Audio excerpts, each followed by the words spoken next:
up and enjoy the ride.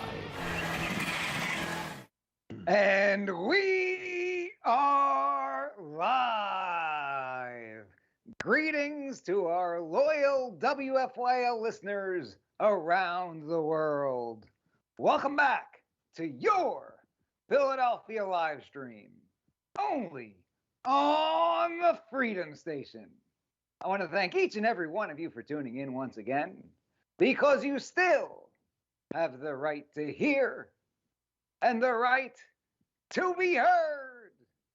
Ladies and gentlemen, my name is Mike G. As always, with me are Philly Chris, Russ the producer, and Liberty Lee. And you're listening to Mike G in the morning with The Law Matters. And you can listen to our program every Friday at 7 a.m. Eastern, only on the Freedom Station, WFYL. So let's be heard. I want to remind our listeners that you can participate in the free and open exchange of thoughts and ideas throughout the entire week by visiting MikeGinthemorning.com. What's it called, Philly Chris? MikeGinthemorning.com. How about you, Russ? MikeGinthemorning.com. Liberty? MikeGinthemorning.com. You can see us through all of our social media platforms. You can check out our wacky videos, see what Philly Chris and Mike G are up to during the week, all of our shenanigans. So tell your friends, tell your family, tell your barber, tell your Uncle Jerry, tell anybody who'll listen. So check us out at MikeGinthemorning.com. I also want to remind our listeners about the powerhouse lineup we've got here at the Freedom Station. Kick off your mornings with Scott Adams bringing you the Scott Adams Show, weekdays at 9 a.m. until 11. We've got friend of the program, Rick Crump, bringing you Kinetic Faith, preaching values, service, and order, weekdays at 11 a.m. We've got the one and only Dan the Man Bongino, bringing you the Dan Bongino Show from noon until 3. We've got the headliner, intellectual giant, Ben Shapiro, bringing you the Ben Shapiro Show, weekdays at 3 p.m. And finally, he's a welcomed addition to the Freedom Station family. We've got Michael Knowles, bringing you the Michael Knowles Show, weekdays, 5 to 6 p.m. So don't forget to tune in and show him some love. And with that, you know what time it is. Buckle up and enjoy the ride. Hit it, Russ. You know what time it is. Buckle up and enjoy the ride.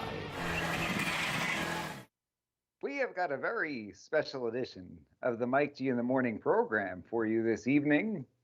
And I bring you your host of the Mike G in the Morning program today, the one and only Philly Christopher. Oh, I thought you were kidding the whole time. All right. Take it away, You pal. want me to take it away? All right. You sure about this? You sure? I do have one thing that I'd like to discuss at some point. So with your permission as the host. Yeah, right. Absolutely. When should I pencil you in there for, brother? Well, do you want to just go ahead and do it at the outset so that way we can get it off the list and then I'll let you go ahead? Yeah, let's do that. Pass That'd be the ball. fantastic. Yeah. So I had Ladies and somebody gentlemen, reach Mike out G. to me. Thank you. Thank you for giving me the floor for this brief period. So a gentleman reached out to the program who was having a little bit of trouble with the zucchini. Interesting. And all of our listeners know what that means. Everybody knows what that means, right? A little something in the arm there, right? Everybody knows about zucchini and mustard. If you What listen does to that my channel. mean? This gentleman is in a union. He's a professional, and he's very highly skilled and very good at what he does. And the union is giving many workers some serious trouble in terms of the zucchini. Mm-hmm. Now, from what I understand, what is happening is that as a union worker, you have contractors who have these jobs that need to be done. And they'll contact the union and say, I need X amount of workers to come on in and perform this work. And typically, the contractors can set one or more criteria that they're requesting from these particular workers. So, for example, if these union workers have proven that they're drug-free, let's say, they'll have something known as a drug-free card. If they've got special certifications, they'll have special cards that show they're certified in that type of work. Okay. And one of the new cards, criteria, I don't want to call it a certification, one of the new criteria that they've added to the list is whether that worker has had the zucchini. Oh, really? Okay. And for the last few months, the union has added this zucchini card to their list. And the union has provided no alternative whatsoever, from what I understand. No testing or anything like that. Well, for any of the workers who object to the zucchini on religious grounds. Now, this is a problem. Because these contractors, when bringing this criteria, have added zucchini to their list on certain occasions, this has resulted in many of these union workers not being called out to work, not being able to get on these projects unless they have had the zucchini.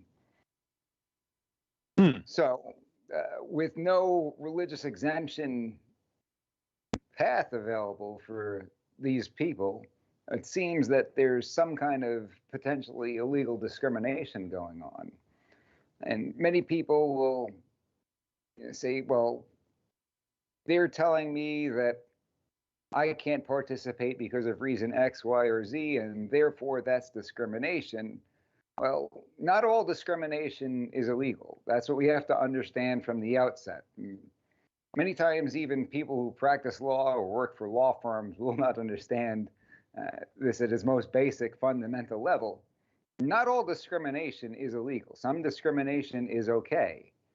I can say that we discriminate against morons at my law firm, and we don't allow any morons to work here. We discriminate against morons, and that would be perfectly acceptable. You're allowed to discriminate against morons. What you're not allowed to do is to discriminate based on a protected class that has been deemed protected by statute or through some provision of the Constitution. Right. So ultimately, if you fall into one of these categories, and one of them is religion, you cannot discriminate based upon religion. So if they've set up this system whereby they're including the zucchini as a criteria, but not allowing any sort of reasonable accommodation for someone who objects to the zucchini on religious grounds, it would seem that there's some kind of illegal discrimination going on in these unions. Yeah, it sounds like it. Follow me, Philly Chris? Yeah, I mean, that's always been a pretty clear-cut thing with religion until recently that I can recall, right? Absolutely. Yeah, I mean, it's something very new to see during my lifetime. I've never seen this type of discrimination on a basis of religion. It's concerning. Yeah, very concerning. Without the religious aspect, I don't know that you get there based on zucchini versus non-zucchini. If someone to say, well, they're discriminating against me based on the fact that I don't want the zucchini, well, that's not necessarily a protected class. Right. But if you do object based on religious grounds. On religious grounds, yeah, should be, right. Then that falls into a protected class. So we'll follow the developments on this. I suspect that it's not just this union that's having this issue. Yeah. There are probably many throughout the country. I believe you spoke to someone who was supposed to come on the program and didn't end up happening. Did you find out anything about that story? Did you talk to that gentleman about what exactly was going on? I need to follow up with that person to see where that is right now, but they're still going back and forth about it. Yeah. And there's some persistence there, which isn't good because it's and with what just happened with the Supreme Court issue too. I know some people in the healthcare industry that are really in a predicament now, which is interesting. What's your take on that, Mike? Obviously, as constitutional attorney and all there. I mean, it doesn't seem right. It's kind of it's not really a win, in my opinion, based on what we're seeing, that they can still force it on anybody, whether or not you're a nurse or doctor. So what are your thoughts on that? I will defer my thoughts on that to a later episode where we have committed to having a detailed discussion Okay. with All right. Yeah, that my makes sense. counterpart Yeah, of the yeah, yeah. Justice Brothers. All right. Tune in next week, ladies and gentlemen. Tune in next week, special edition of Mike G in the Morning program. Right. Right. But I just thought I would throw that in there. Your little legal analysis, 1,000-foot view for the day. Yeah. Thank you. I hope that's helpful to people to break it down into common English where the issue is, because a lot of people miss this. Yeah, I think it's helpful, and it's yeah, we got to band together on it. Some serious stuff going on. Because I've heard people look at this fact pattern and say, well, that's not discrimination. And I think what that person would mean by saying that is it's not illegal discrimination. There's a difference between something being discrimination and something being illegal discrimination. And I think the layer that person who would make that claim is that they're missing the fact that people do have religious exemptions to the zucchini. Right. And if they do, there needs to be some kind of reasonable accommodation as to how they can still go to work. Right on. And there's a big difference between morality and what's legal. That's true too. So if somebody could think that discriminating based on whether or not you have the zucchini, regardless of whether it's religious exemption or otherwise, is immoral, right? Is that what you're saying? Yeah. I mean, I think that we've seen throughout history laws that were immoral.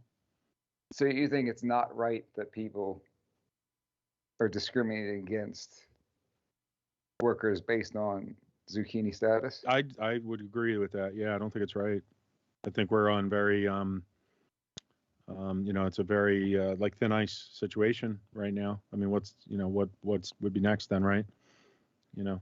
I've got a confession to make. I have a good confession. friend, right. Good friend. I hold him in very high regard, and he's a Democrat. Okay. I think I've mentioned him on this program before because we tend to agree on things generally. I'd say we agree on 90% of everything. Yep. We have a lot of very, very thoughtful discussions where we're not yelling at each other and calling each other names, which is fascinating this day and age. It is fascinating. Good. It's a lot of fun. We really get to think through a lot of things and reason together. This person will be on the show next week. Yeah, I wish. I wish. We should have that happen. That person couldn't be caught dead on this program, right? But one thing, we agree on 90% of everything, I'd say, and we each analyze individual issues as opposed to I'm sticking on the Republican team or I'm sticking on the Democrat team, which I think is ridiculous. Yeah. If you just say I agree with everything that party says, but I tend to think that he's really a Republican and he's just confused. He tends to think that I'm really a Democrat and I'm just confused. Right. Well, there's multiple realities right now, and that's the problem. Well, maybe what the problem is that he's more of an old school Democrat, right? Do I know the person? I don't know that you do. Okay. I don't know that you do. Okay. Do you know any Democrats? I don't know. I do. Yeah. I think I was telling you about some of my friends I was speaking with recently. Some of your good friends. Yeah. Yeah. What's that? Go ahead. I mean, I refuse to cut anybody off, even though I've had some people say that to me. And then I'm like, hey, I would never say that to you. You can think whatever you want. I'm never going to tell you what to think or what to believe. But if you want my opinion, I'll share it. And I'll stay calm, but that's the problem. I want to talk about that tonight later on the show, because you're touching on something really interesting that I'm pretty heated up about, and I'll get into it in a little bit. Okay, I just want to tell this little back and forth. Yeah, please. You take over the program. Yeah, no, go ahead. I want to hear more about it. I've got too much to say. Shut me up. It's not like it's your show, man. What are you doing? It's not my show today. Today it is not my show. You said I could have the show. It's your show. I'm just happy to be here. Yeah, welcome.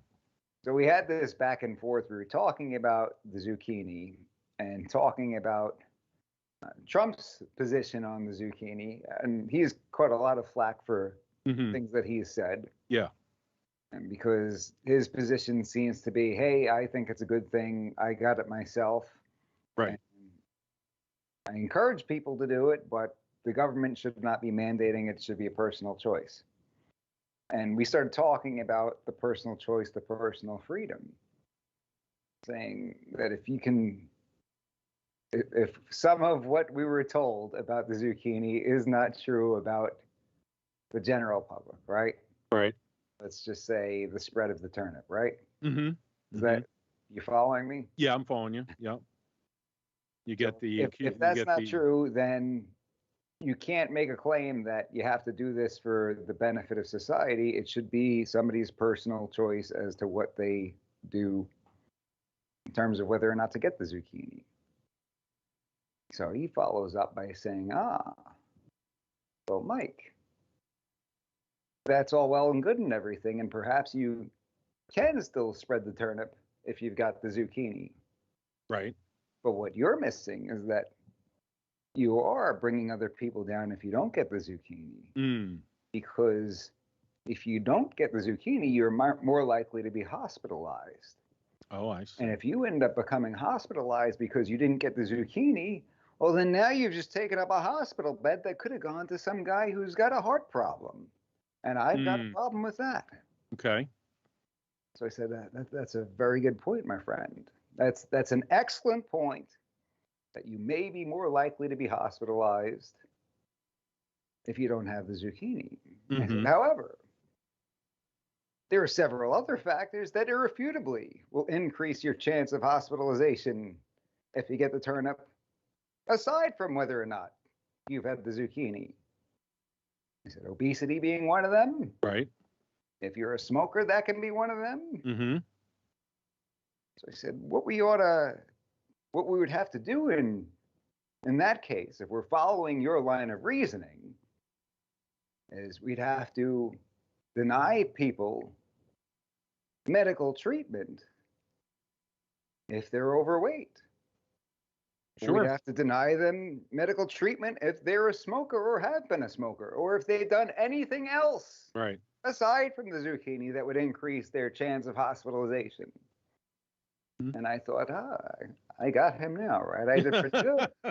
And he responded by saying, yeah, I'm totally okay with that.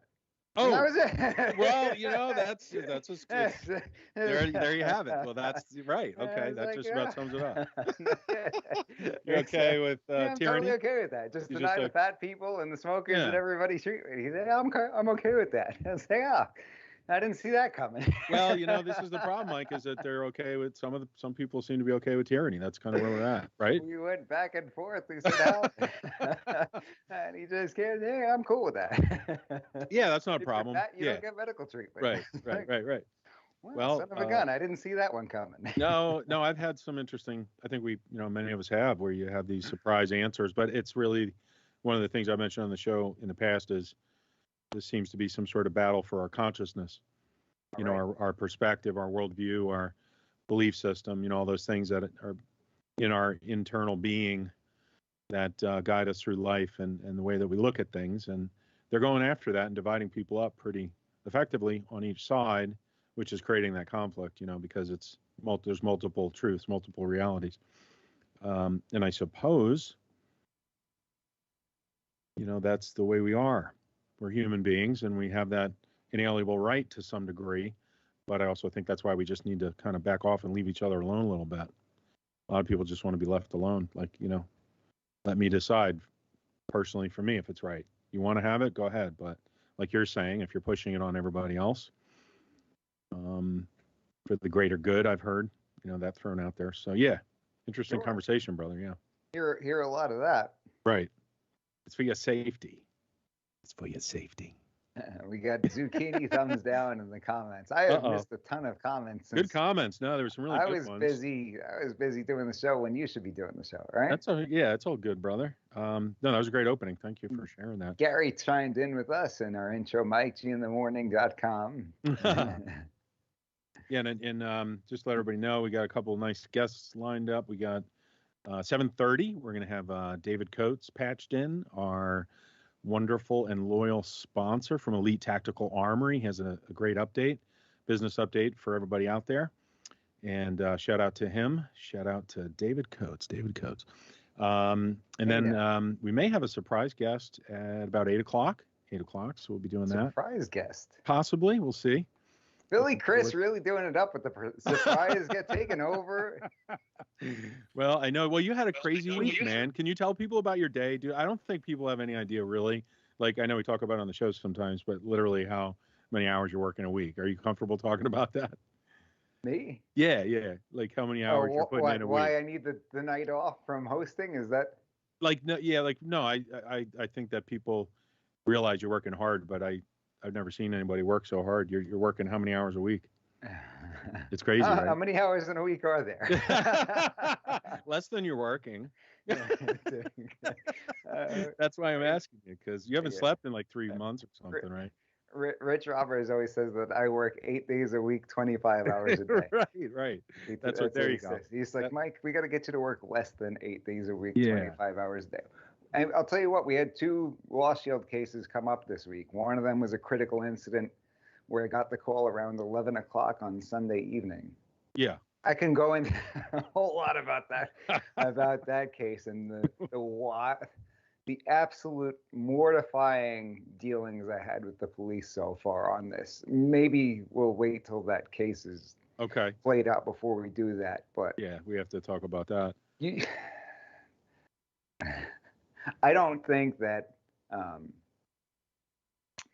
I don't think a lot of people on our side of the aisle realize how concerned you have to be when dealing with the police, when you are the subject of their investigation, and that when we hear about our constitutional rights in those Miranda warnings, anything you say can and will be used against you, right? Yes, right. That they mean what they say. They are not there to help you out or be your friend. Mm-hmm. They are there to try to put you in jail for a very, very long time, and you need to exercise your constitutional rights. And I mean, I dealt with the police for a couple of hours that evening. There was no scene to go to at that point in time, but I dealt with them Sunday, 11 p.m. to, let's say, 1:30 or 2 a.m. The following morning, was dealing with them starting at around 8 a.m. until mid-morning, and then the following day from the minute the courts opened back up, because Monday the courts were closed. So Right. 8:30 a.m. on Tuesday till around 2:30 on Tuesday. So that took a good bit of my time beginning of the week. I had a preliminary hearing today dealing with a gun case, and the state police and the district attorney's office in York County. And I had to go, the private investigator had to serve a preservation notice on a facility for them to hold on to their camera footage so they don't delete it, because we believe that there may be some footage that would be helpful to a client who's being accused of something that they did not do. Mm-hmm. I tell you what, these self-defense cases, the person with the gun is always pinned as the bad guy. Well, especially nowadays, unfortunately, the way from minute one. Mm-hmm. Do not tell me that you live in a conservative county and that's not going to happen over there. Yeah, you hear that. You hear that from people. Yeah. You hear that from people who don't know what they're talking about. Right. That's what I mean. Who have not done this. No, well, having been around you long enough now and at the seminars and having done some work there with Law Shield, you hear those stories, or there's always those people who think, it's not going to happen to me, but you can't repeat what you just said enough about, lawyer up and shut up, because in the moment. 4 counties that come to mind real quick that you would think would be a conservative pro-gun county, and I've dealt with some extremely anti-gun law enforcement officers, prosecutors, and judges. York County, Lancaster County, Pike County, Columbia County. That's just off the top of my head. Yeah. We're not talking about Philadelphia. Everybody knows that Philadelphia's anti-gun. Yeah, that's totally that known. Yeah. Something happens in Philadelphia, you're going to have to deal with stuff. Hopefully, people know by now that something happens in Montgomery County. Mm-hmm. Because years ago, Montgomery County was not as blue as it is today, was it? It shifted a lot. Yeah, definitely. I see the signs in the area. Right. It's different. Delaware County was red for, I don't know, 2 centuries until this last cycle, and things changed real quick, man. They changed very fast. Quick. Yeah. Chester County, same thing. So, anyhow, quick, brother. Well, thank you for all you're doing for us and your clients. Yeah, thank you. Well, Somebody's got to do it, right? Yeah. Well, you're doing a heck of a job. Just make sure you keep the tires on the car, you know? Try my best. Let you Yeah, take over a show now all and then. Yeah, I'm letting you take over. I'm just All going to right. do the first 25 minutes or so. I'm not Yeah, going to you're shut making up it for easy on me, 25 man. minutes in a row. Well, you Good know what I job, think we Mike. need? 10 out of 10.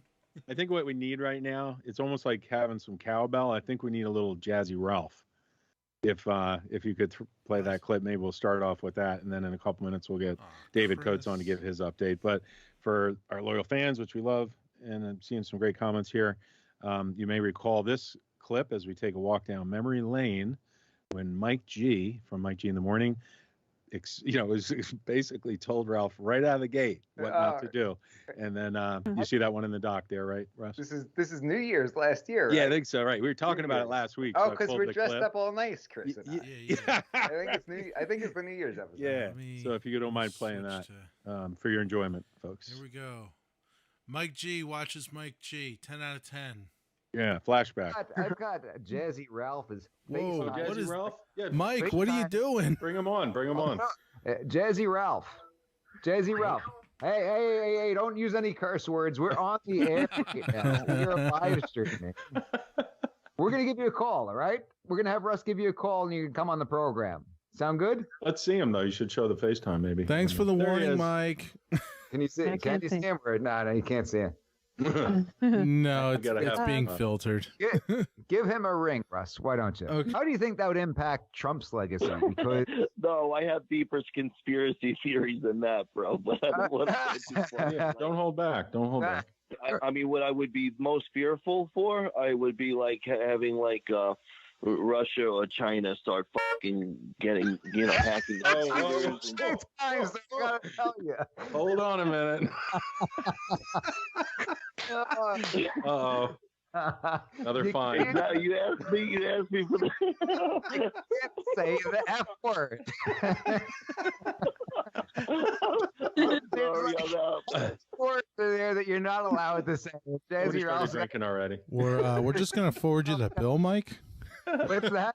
We're just gonna forward you that FCC bill. Yeah. I'm sorry. Oh, goodness. Oh, I there think it is. I'm pretty sure I said it as soon as he called too, right? Yeah, it's fine. I'll edit it out. You totally worked it, yeah. Yeah. Like 5 minutes ago, Ralph. There's how many words are there that you're not allowed to say on Well, the air? you I'll bleep it asked out. me for high tension results, and I can't keep Put it him in the under- corner a little bit there. Oh God! Wow, God that- bless you Should guys. wash his I'm sorry. mouth out with mustard.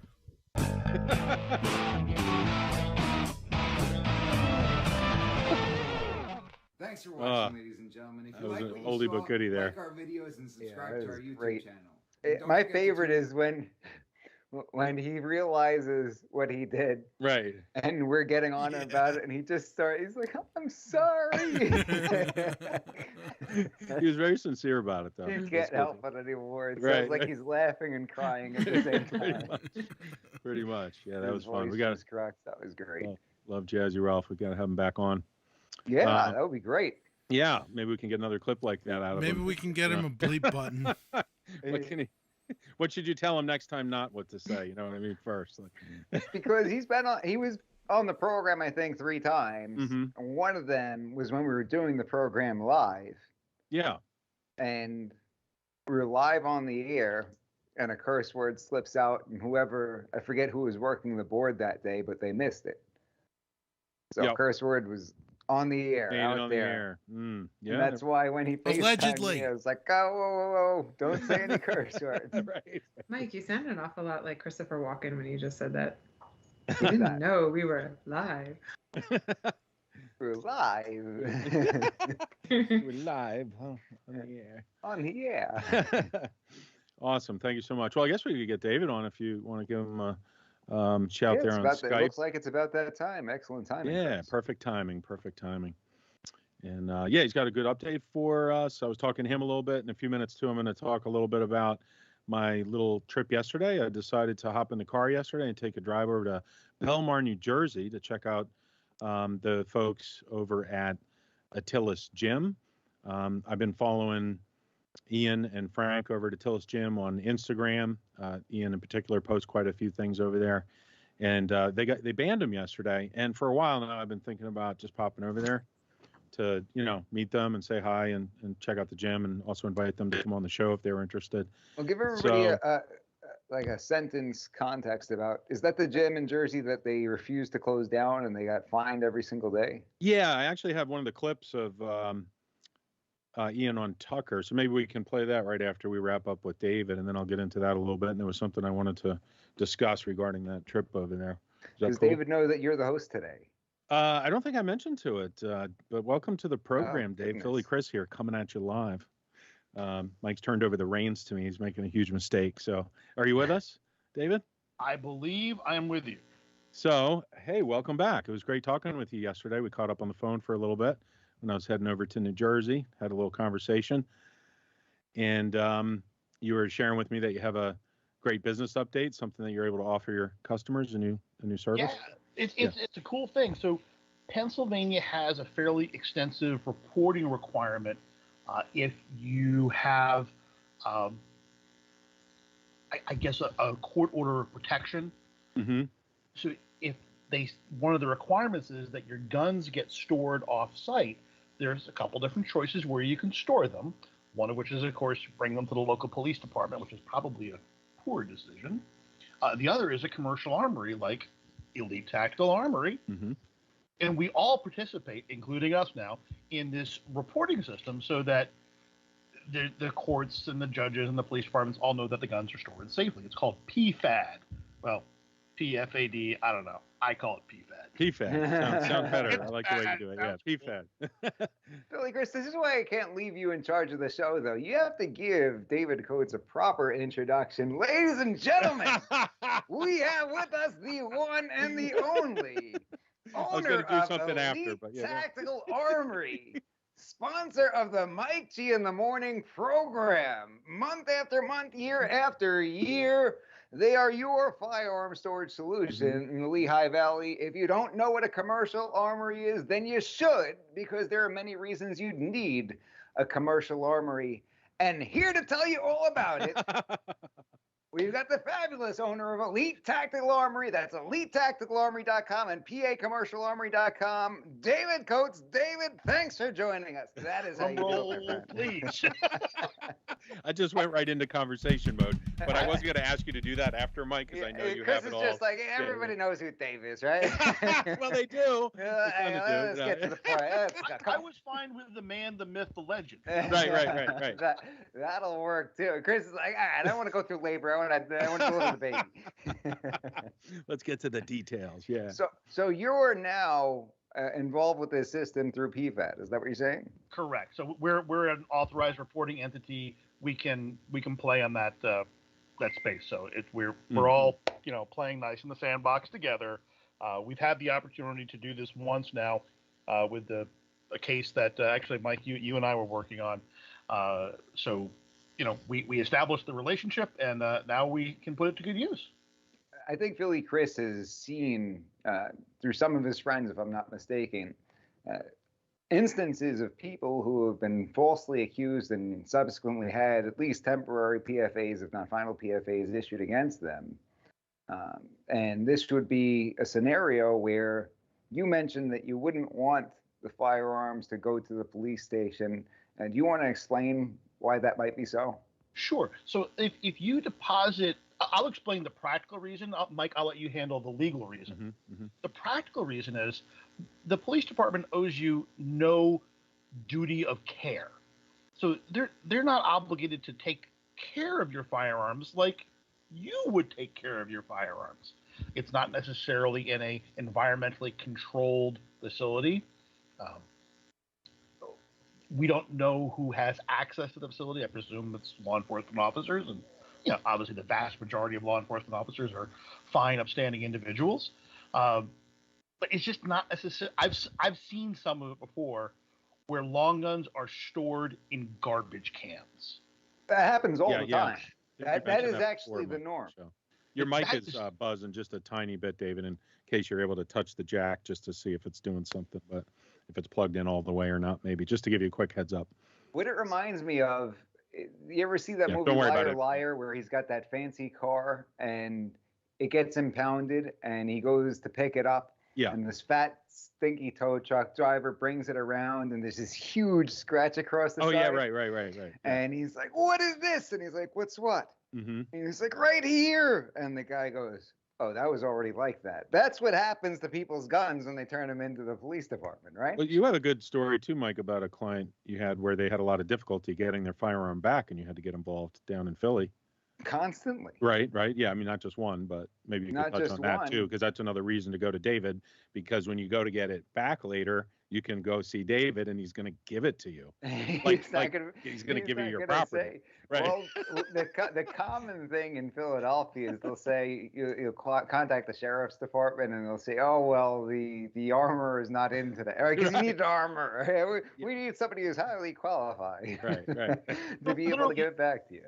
Someone called me up a few hours earlier and said, "Listen, I'm traveling from Vermont down through, your area. Can I come on Saturday to pick up my guns?" I said, "Sure. What time would you like to come?" Mhm. Well, noon would be lovely. Fine. We made an appointment, documented it, online and whatnot, and sure enough, he'll pick up his guns on noon on Saturday. You Well, mean see- that you didn't tell him that he had to come in 2 months on a Tuesday between 12:15 and 12:30, and then when they showed up on that day, they wouldn't say, "Oh well, you just missed Dave. He's gone. So come back in another 2 months." That doesn't happen with you, Dave. No, although I will say this guy did randomly show up about 3 weeks ago without an appointment, without calling ahead of time, and nobody was there. So, conclusion: we do play nice in the sandbox, but you do need to make an appointment. Yeah, that's perfectly reasonable. But it is very, very difficult to get them back. Sometimes you end up having to file motions in court in order to get them back, and that That's gets your extremely area. expensive. Mhm. Well, it gets extremely expensive. What happens sometimes, unfortunately, is it becomes more expensive to go to court and represent the person than the firearms are worth. That exists as well. And so we also have a case that we're working on right now where it's in a state. So unfortunately, someone died with a large collection of firearms. The executor is responsible for collecting all the assets, inventorying the assets, securing the assets, and then ultimately distributing the assets. Well, this particular executor is not familiar with firearms. Mm. And they're across the country. So they asked us to take custody of the firearms, inventory the firearms, and then value the firearms. And now we're actually talking about whether they want to transfer firearms to heirs or just have us liquidate that collection and transfer cash. So we can provide that service as well, which is enormously valuable. So there are a million reasons why somebody would need to reach out to Elite Tactical Armory. One being if somebody in your family died and you got a collection. One being if you've got a PFA against you. Another could be if perhaps you've got a condition of bail or probation, right? Very true. Yep. And So- a number of different reasons. Another one we've worked on recently was a divorce case, and this is fairly common. A couple are getting divorced, and one of the couple has firearms, and he says, "I'm going to get these firearms out of the house." Well, that's great. It solves several problems. Now, obviously, we're reducing violence, and everyone loves that. Second is this particular case involved someone that the opposite spouse alleged that the corresponding spouse held a gun to their head and threatened them. And when the police came to cuff and stuff him, he said, "Wait a second.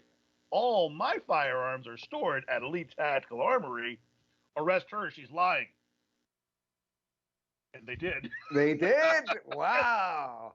Wow. And he's like, "And I got receipts, my friend," right? I don't care how much I paid Dave. It's worth it. Absolutely. And that's something that happens fairly routinely. I get these cases constantly. Chris, do you think people realize how often, I don't want to just say men, but how often people are falsely accused in these PFA contexts? Chris, you're muted. You're on mute, Chris. Sorry about that. Yeah, we've seen that so many times. Especially doing the Law Shield seminars with you back in the day. People coming in talking about it there, and it's one side against the other, and we know there's usually three sides to a story. One person's side, the other person's side, and then reality. So there's that. And let's face it, spouses use the firearms and access to firearms as leverage. Right. Right. The case the Mike and I were working on, spouse one in New York was saying, unless you secure your firearms in this particular way, and the judge agreed, we're not going to give you access to your children. Well, Mhm. I mean, that's just not fair. Totally No, it's- bonkers. Totally bonkers. Totally bonkers. That yeah. No, it's unfortunate, especially now with everything going on and the way that Consider the politics are. Yeah. Ownership and access to firearms as a reason that you're dangerous, right?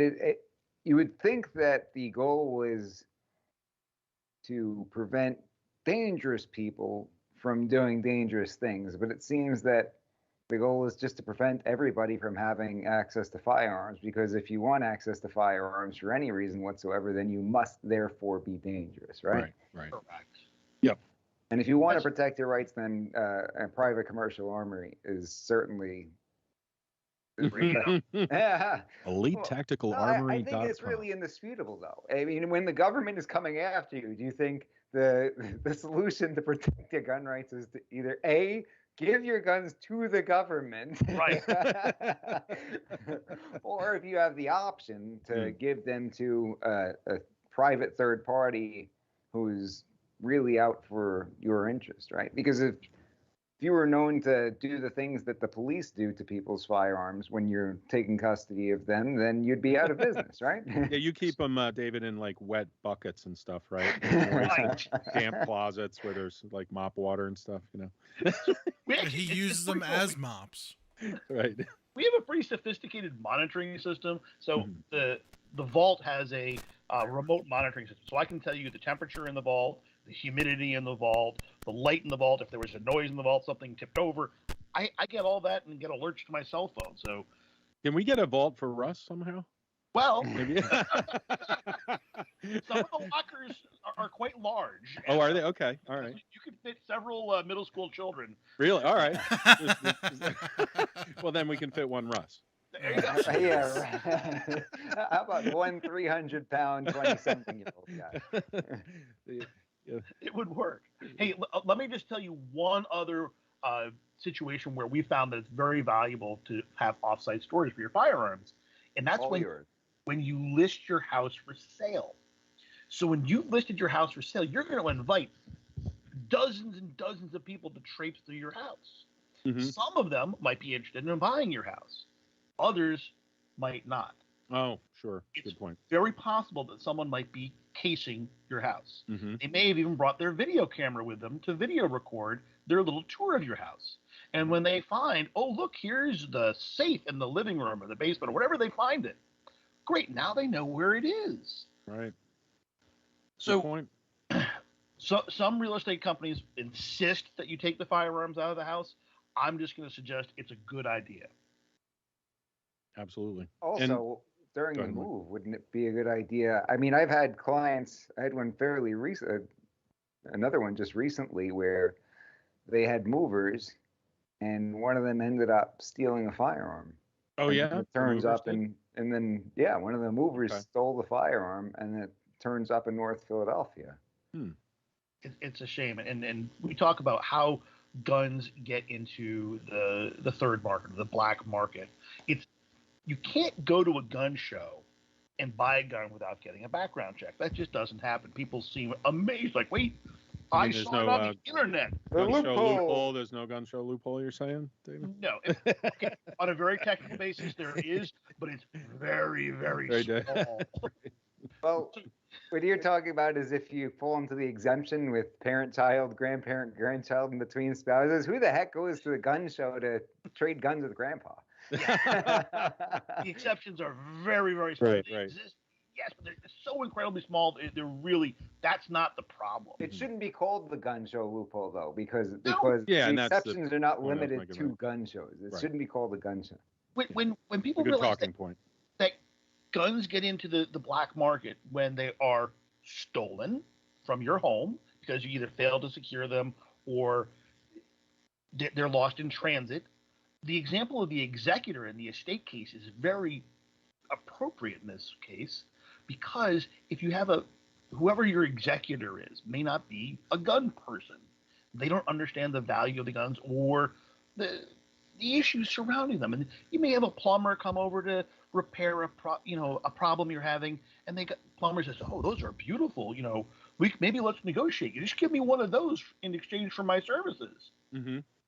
Oops. Bad But that idea. happens all the time. Yeah. No, we see the things with that Mike has to deal with, and it's unfortunate, and it's very easy to cross over those lines, which is why you want to be extra careful, especially in these situations. And I think a lot of people, I'm sure you've heard this from your clients, David, where they think they're going to be okay. They're going to be the one. It's not a big deal, so don't worry about it.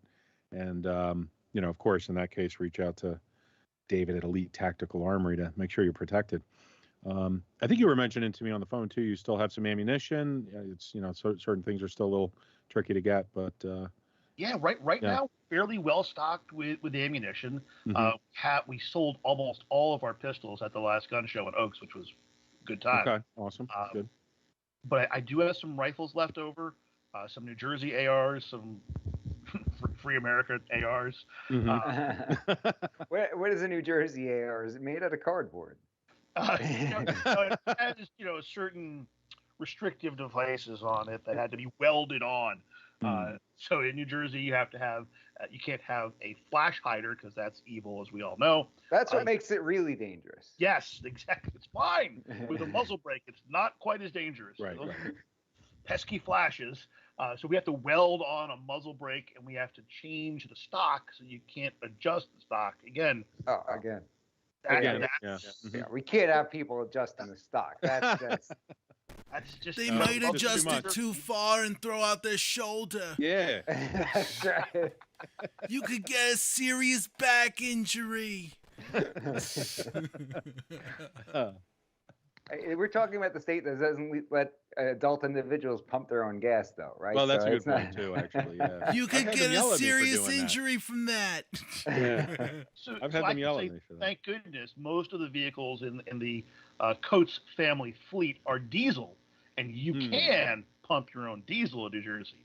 Really? Nice. Oh, Did really? they make you go through some kind of a class and get a special degree? Because obviously, the common man, they're not qualified professionals to pump the regular Right. gas. But with diesel, you don't need a degree to do that or Nope. something? No. Don't you need a diesel passport or something though?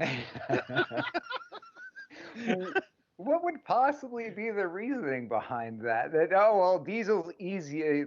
It's not as difficult to pump diesel, so they can handle that. But if they're gonna pick which level, then that's out of there. The green handle one's okay. The green handle one's okay, but if we gotta start having them push that button 87 or 89, come on. You want to Let's not create It's get such a carried away hard here. decision. What do we think? They didn't go Just to don't med ever school or mix them up. anything. Yeah. Do they let you pick your own pizza toppings too, or does somebody have to do that?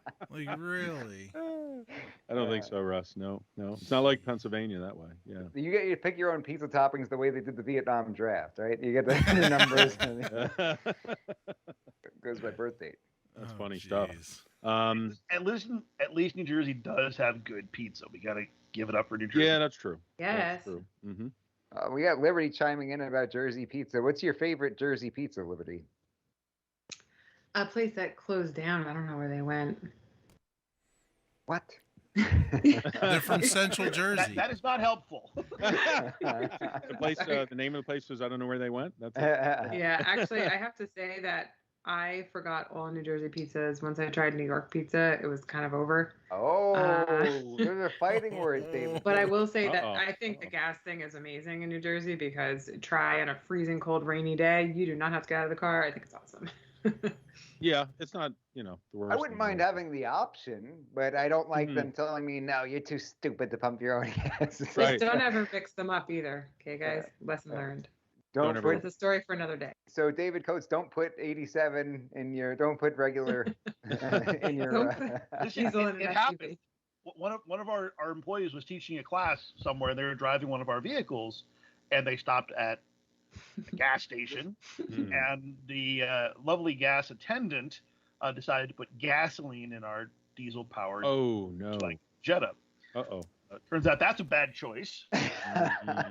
Wow. Oh, so it's opposite. They didn't What notice the ended up little happening? sticker there, you know. Oh, there's a sticker there. It says diesel. We failed to read that. There's a possible language barrier going on. Yeah, apparently. But wait, so we're not qualified, but the guy who's doing it can't even read?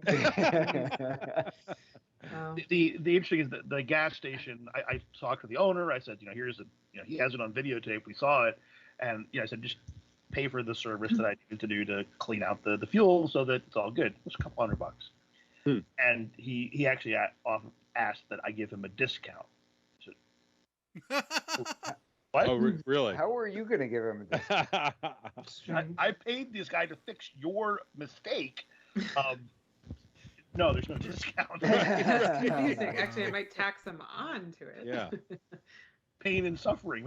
No, Well, you had to take time out of your day to bring your car to, and who knows if you're ever going to have problems in the future because of that. I'd imagine that it's not 100% guaranteed that there's no issue once they do the treatment, right? there's no guarantee in life. But frankly, true. the 2003 Volkswagen Jetta is the best car I will ever own. I am sure of it. Really? It's got 300,000 miles. I get 55 miles to the gallon. What's not to like? Oh my A lot of goodness. people like That's those pretty cars. great. Especially with the gas prices today, right? Right. Well, the diesels Gas run a prices. lot longer too. The engines last a lot longer. Yeah. Absolutely. Yeah. So I mean, I don't have to replace a battery for $10,000 in my car. I'm good like that. I Right. love all the little Prius people and the Teslas that say, "Oh, my car is environmentally good." You get a new car every 2 years. I'm going for 20. Come on. It's a good point. No, That's a very good yeah. point, right? There's a lot of emissions in the manufacturing process too for each new car. So even there's no way it's zero emissions. It doesn't They make complain, sense. well, my tailpipe is dirty. I'm like, how much electricity does it take to build your new car every 2 years, and where does that go? Just Right. because they don't see it doesn't mean it doesn't exist. Sure. They It's think like that when this. the electricity just comes out of the wall, Dave. They Well, don't- that's where it comes from, Mike. It Yeah. does. Yeah. There was somebody interviewing, a politician was interviewing one of the electric car companies, and they were showing how great everything was. And then somebody in the press, there's a clip of it out there somewhere, was like, where does the electricity come from to charge your cars? And then they're like, oh, the coal station up the street. The best is the 10 out of 10. car charging station that's attached to the diesel generator. Right, there you go. Yeah. I've seen those. Yeah, exactly right. Yeah, you're burning the diesel right there to charge it. Crazy stuff. Well, David, it's really great having you on. Is there anything else you'd like to share with the audience, or any other updates you have for us? Well, we didn't before get into the ammunition. We didn't get into. Oh the yeah, we ammunition. should get into that. Yeah. Ammunition. We have plenty. Yep. Give us a call or send me an email. You should be able to find Elite Tactical Armory or Elite Tactical Academy online. We have a very large social media presence. But contact Dave. EliteTacticalArmory.com or PACommercialArmory.com. Why should I even try? You got it. Ladies and gentlemen, Elite Tactical. He's like, yeah, just type it and you'll find Yeah, it yeah, eventually. right. No. Here's where you go. We have. I'm trying to think. We have a lot of 9mm in stock. We have some 223. We've got a bunch of the 38 family. So 38 Special, 38 Super for the South American crew. We've got plenty of 22 long, short, Magnum, all of the above. We have 40. We have plenty of 45. We have a lot of 5.7. So for those people who are shooting 5.7, I got you covered. I got 300 blackout. Awesome. Do we have restrictions on how many boxes you can buy? Yes, question. we Okay. do. Okay. However many boxes we have, you can buy. There you go. That's Yeah, perfect. good. That's good business. Yeah, we got a comment from one of our super fans, Scott Frey. Hi, guys. Just got on and just realized Elite Tactical Armory is dead middle between me and my job. We'll stop by one day to say hi and pick up some firearm fuel. There it is. Woo! Cool. All right. Just make an appointment because, as we all know, that we are by appointment only. Some days we're there, some days. Mm-hmm. Give him a shout. Give him a shout. And we'll be by with Ross pretty soon to get him in one of those cages you have over there. Yeah. Oh, Well, we talked about doing a show from there, so we Yeah. Russ in a cage. Right. Yes. If you're gonna It's, do a show, I'm gonna have to not be in a cage. I hate to break that to you. What cage is A this? vault. What The cage vault. are we talking I guess about? I should call it a vault, otherwise we'll get in trouble. Oh, the I'm vault. sorry. Yeah, the vault. Broadcasting from the vault. There we have it. I don't know. It might be tough. 18-inch thick concrete walls. Is the signal going to get out? Probably not. Yeah, That's we'll a have to work on that definite with Russ. maybe. Yeah. That's not where Mike and Chris are. I mean, Mike and Russ are doing their combat, is it?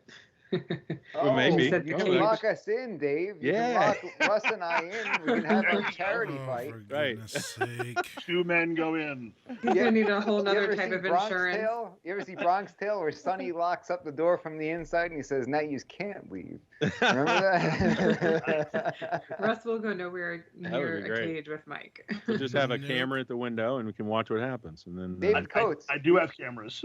there it is. Yep. David Coates, we didn't get favorite pizza place. Oh, Oh. I can give you a favorite pizza place. It's actually it's a classmate from my wife. Bona Pizza in Burnsville, New Jersey, has fantastic pizza. Mario has been making pizza there since probably the 4th grade. He's my age. He makes fantastic pizza. Bona. What's it called? Bona Oh, Bo- Pizza. Bona Pizza. And Burnsville, didn't Tyson used to have a house over there? Mike Tyson? Yes, he did. Yep. Okay. That's your pal? Your pal's Mike Tyson? Maybe he can fight Russ. Doesn't he keep his tiger with you or something? All right. So now I have to tell you the strangest Elite thing someone Tiger asked me to Armory. store in my facility. Okay, go ahead. Yeah. Strangest thing someone asked me to store in my facility was a mortar. Really? Yes, and Wow. like I'm pretty good with storing almost anything, but I had to make a phone call. I was going to say, did you call Mike? Is that a destructive device? What is that, Mike? Is that what that mortar.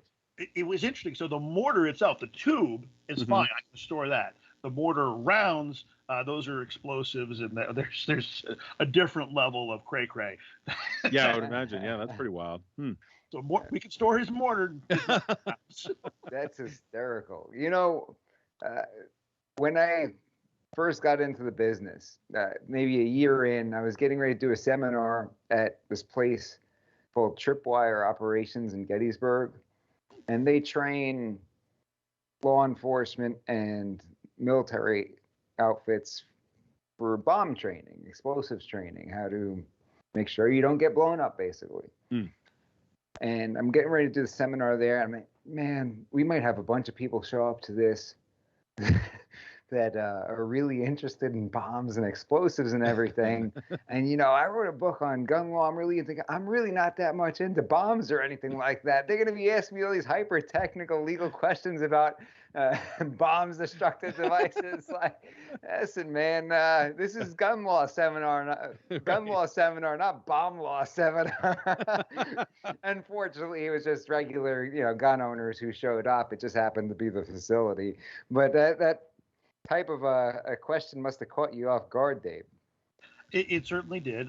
But so again, you had to make a phone call and you get it taken care of. And I was surprised that, you know, we could do this. We had anticipated tanks. Like, I have a locked area in the back. Can you park your tank there? Yeah, we could arrange that. Do you have tanks there? Are you telling us there's some tanks there? Can I take one for a ride? Can you confirm or deny that? But Mike, I wanted to propose a question to you. Don't ask me about bombs and can I store a grenade in the Elite Tactical Armory? It's like, I was going to go with, you know, we both do U.S. Law Shield seminars. And what's the strangest thing that's happened during one of your seminars? oh my goodness! I will say this: that I've had people ask me, you know, what kind of people show up to your seminars? All these fringe people and everything. And it really, very rarely happens that I get somebody who shows up with anything that's wildly out of the ordinary. I will say that there was one seminar that I was not teaching, and it came back to me. Obviously, everything falls back on me to watch it, but I had somebody covering the seminar, and in the middle of the attorney segment, this guy stands up and starts shouting about how he had to shoot somebody in some critical incident and saying he did all these things that are clearly not legal, and they had to Wow. like carefully escort the guy out of the room. So that's the wackiest thing that I can think of. You were very nice took when you place. helped me leave.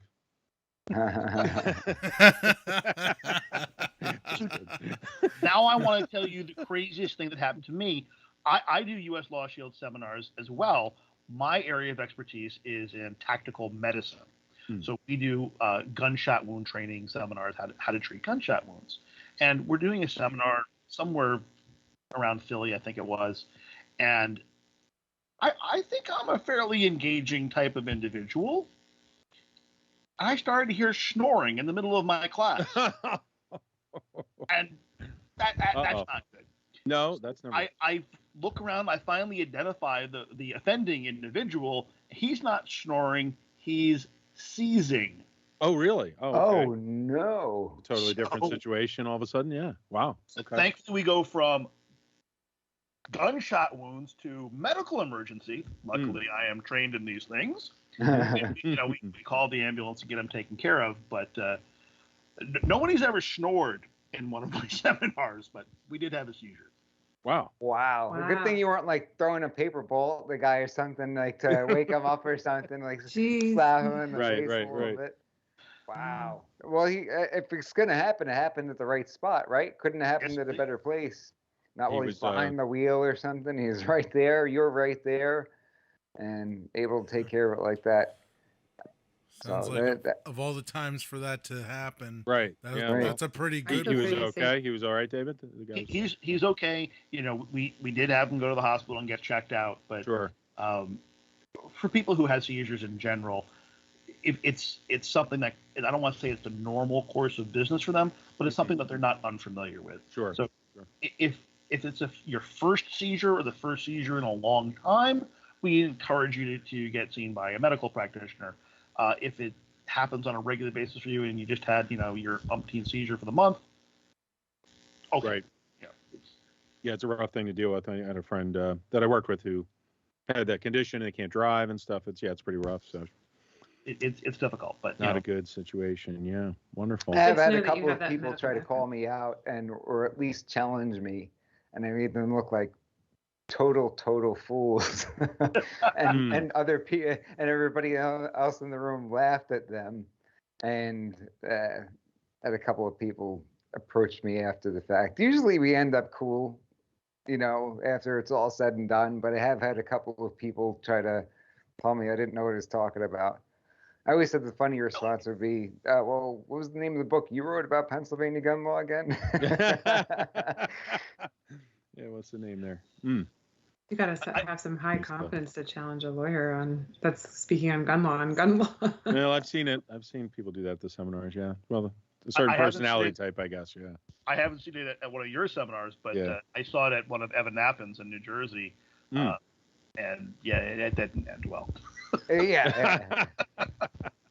No, that's like starting a fight with Mike Tyson, right? Yeah. Yes.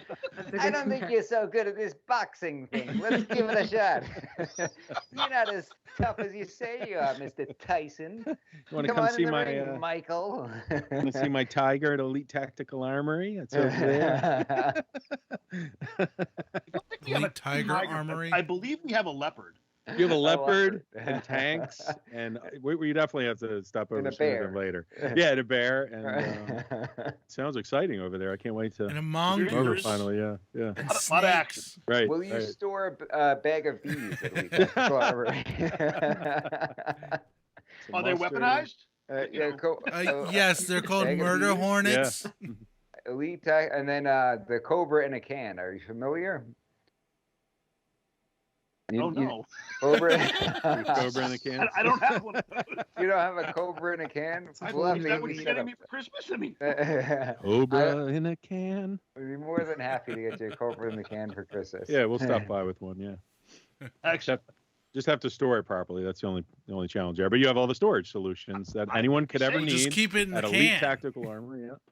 Got ammunition, and stop over, folks, and see David. Thanks so much for making time yesterday to chat and come back on the program and all your support over the past several episodes in year and a half or so. And we look forward to having you back on sometime. Great catching up with you. Any parting words before we move forward? I enjoy every time I get to chat with you guys. Well, thank you. We enjoy having you. And thanks for all that you're doing for everybody out in the community and for us and for being who you are. Yeah. Thank you. EliteTacticalArmory.com, PACommercialArmory.com. Stay safe, everyone. Thank you. Have a great Thanks, day, Dave. David. Good to see you. Peace and love. Peace and love. You know, that was good to have him on to bring that update, because I don't think people realize how often regular law-abiding citizens end up in those situations. Look who joined the party. Did you just see the most recent comment? CB! It is the one and only CB back. Woo! Welcome He back. is back. That's CB. awesome. Hey, you're not doing your job, Philly Chris. For those of us just tuning in, go ahead. All right, hold on a second. For those of us just tuning in, you're listening to Mike G in the morning. On the Law Matters. Yeah, with the Law Matters. Only on the Freedom Station. Only on the Freedom Station, WFYL. All right, give it again. One more time. All right. For those of you just tuning in, you're listening to Mike G in the morning, only on the Freedom Station, WFYL. We now return to free jazz. WFYL. WFYL. 1180 a.m. Yeah, let's not reference Howard Shut Stern up. at this moment. I have a Liberty's Media Madness later about him, but okay. Oh, you do? Okay, Oh. fantastic. Yeah, we got some good things coming up, lined up. And why don't we go ahead, Russ, if you don't mind, we'll go ahead and get our surprise guest on the line. And if you want to I'm sweating give about that this. individual a try. I trusted you to take over the show. I don't know if I trust you that much. Yeah, though. we'll see what happens. I Ladies don't and trust him gentlemen, that hold much. on, adjust your seat, buckle up, and enjoy the ride. It might be the last ride. We'll see what happens. No, just kidding. No, it'll be good. But yeah, feel free to Jeez. see. Hopefully, we can What's still the catch the him. old saying? Sweating like a cat in a room full of rocking chairs. Nice. Yeah, it was good to catch up with David. He's been so supportive of the show and just a genuinely good guy. Folks, support those who support you, as Mike always says. So stop freedom. by and support freedom. Support those who support freedom. Yeah. And and then we'll get into some other stuff. Did you guys see the Dr. Oz stuff going on? I have a clip of him too. Oh, you do? He's challenging Dr. Fauci to a debate. Ooh. You guys see No that? way. Ooh, Yeah. I wonder, Got a clip of do we that. know when that is? Is it solidified? Can we It's cover never it going to live? happen. Probably not. Of course it's yeah, not I'm sure gonna it won't. happen. Yeah.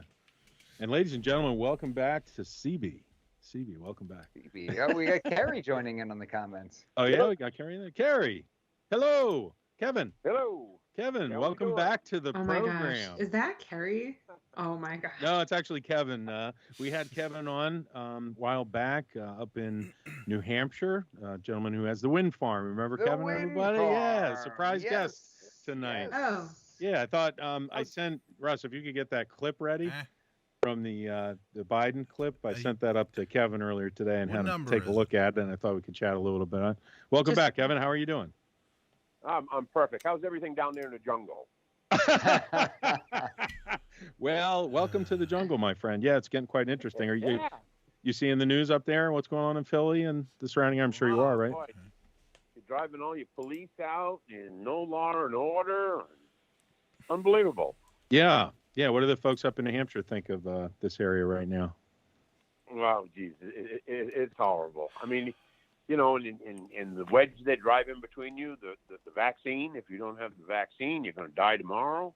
Mm-hmm. You know, it's unbelievable. Yep, it's I've pretty never interesting. seen our country. Never seen our country so screwed up. You know, I'm thinking about riding a motorcycle to Florida in March, but how do I get there? I can't stop anywhere. I don't have a vaccine. I don't need a vaccine. Right. Yeah, no, Unbelievable. it's pretty wild to see. Yeah, how you been? How are things up there? Life's good. That's good. Every day I get up. I'm going to be 70 years old here come March 18th, and I get up in the morning. I get my kid's garbage truck, and I drive that and deliver roll-off boxes. And Excellent. talk to people, and all the people around are good people. They really are.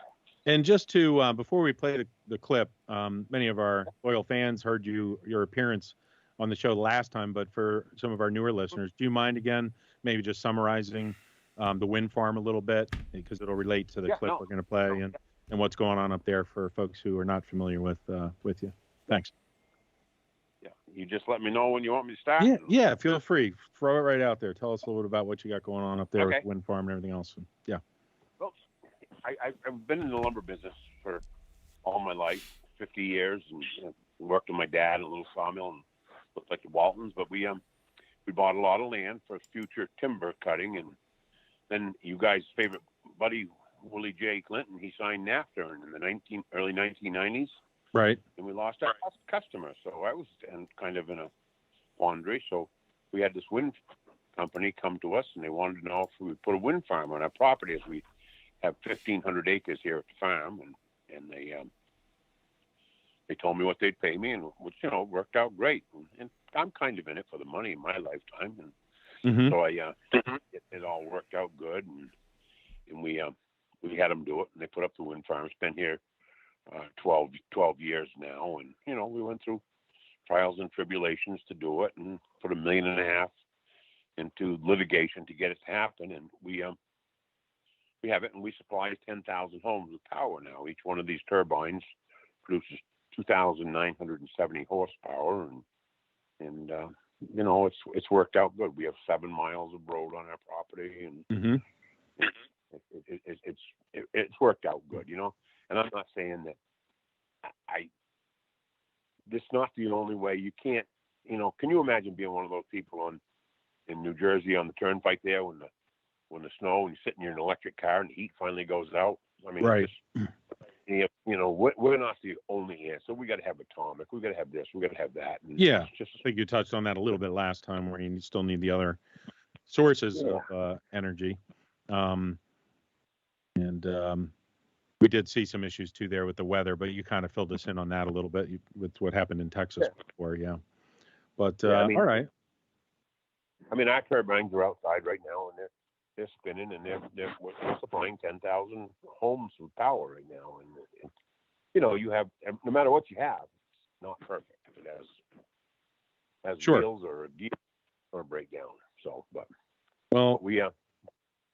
what I'll do is I'm going to have Russ play that clip, and then we'll have you comment on it with your expertise having the wind farm up there. You want to go ahead and play that, Russ? Well, don't you? Yeah. Don't necessarily have any expertise. I got a 3rd grade brain that's hardly used. No, you know what you're talking about. I remember talking to you. All right, we ready? Yeah, let's go ahead and play it, Russ. And all right. This is something Biden said recently, I guess, with the wind turbine. So I'm hoping you can decipher what he's talking about for us afterwards. Thank you. Dumb people are always blissfully unaware of how dumb they really are. We're going to have windmills you're going to see that have 100-yard wingspans each propeller on that windmill, 100 yards long. So there's so much that is going to be able to be done. And when I visit the National Renewable Energy Lab, about 20 miles, I said, from here, it's also going to create significant number of jobs.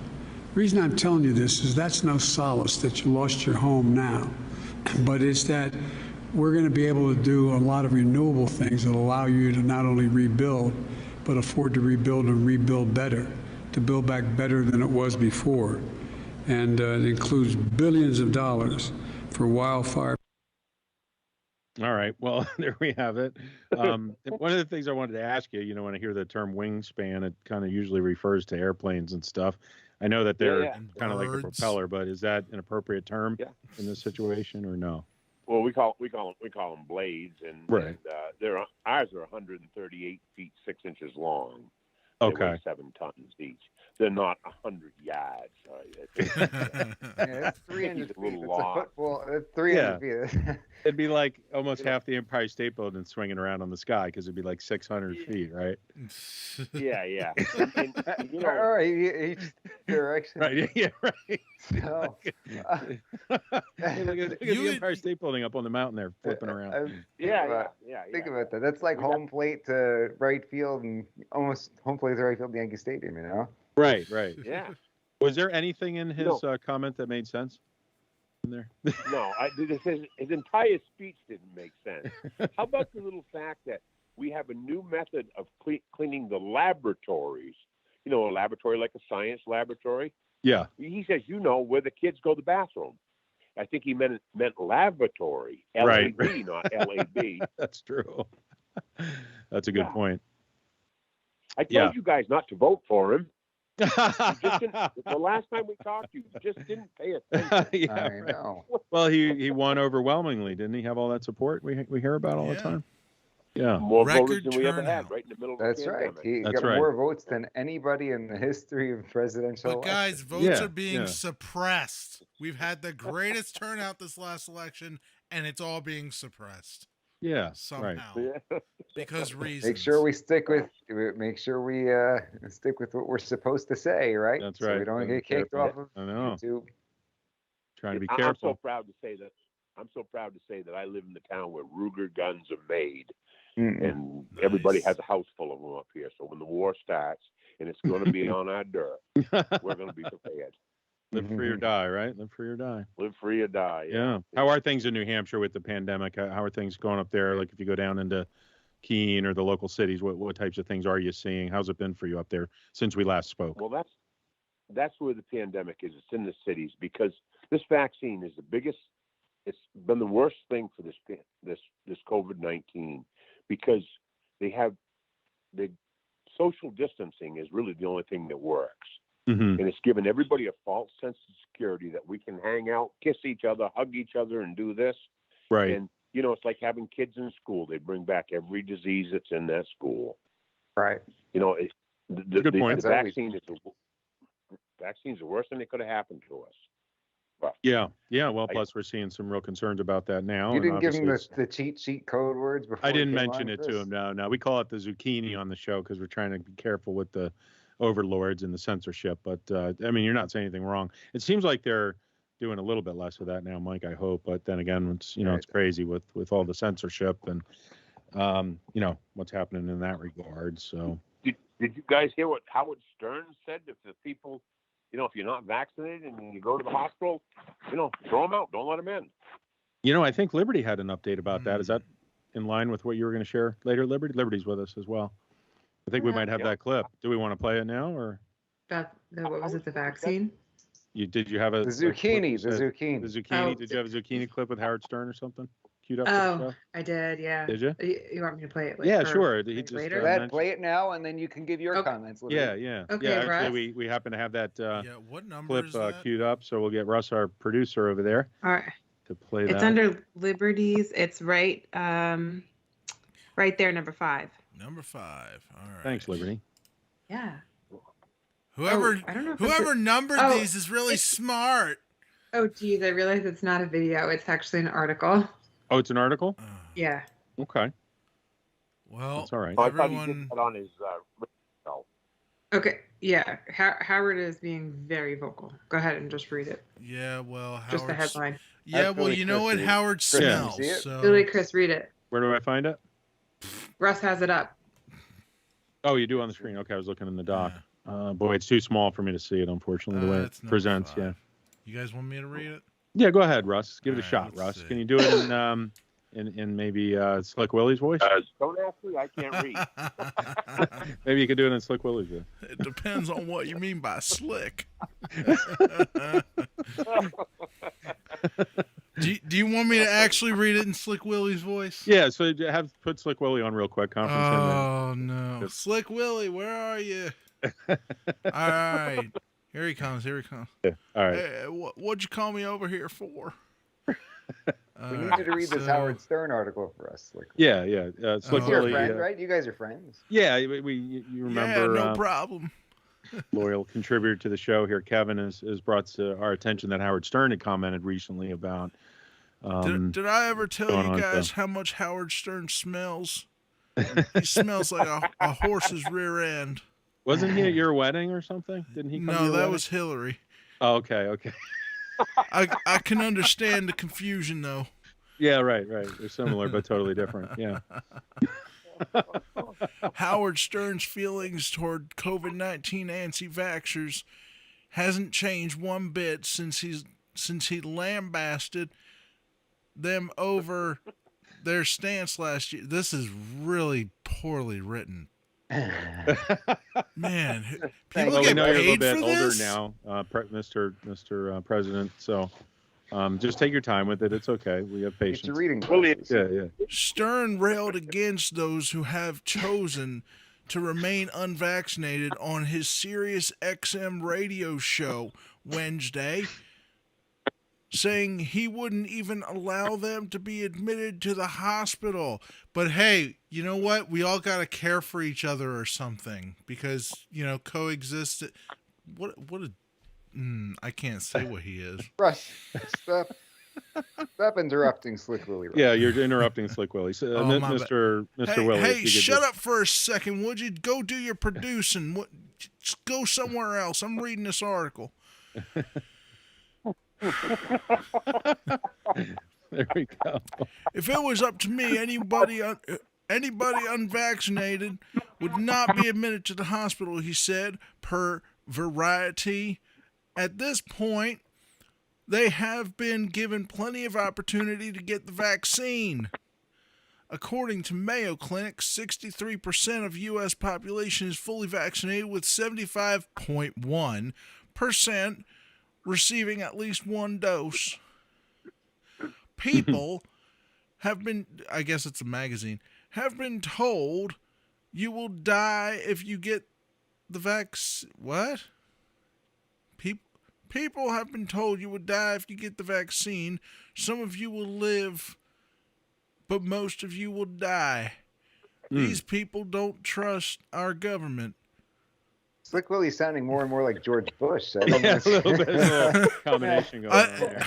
Well, I think we get the idea, and thank you so much. Oh, by the way, could you comment on whether or not your wife will be running in 2024? Slick Willie.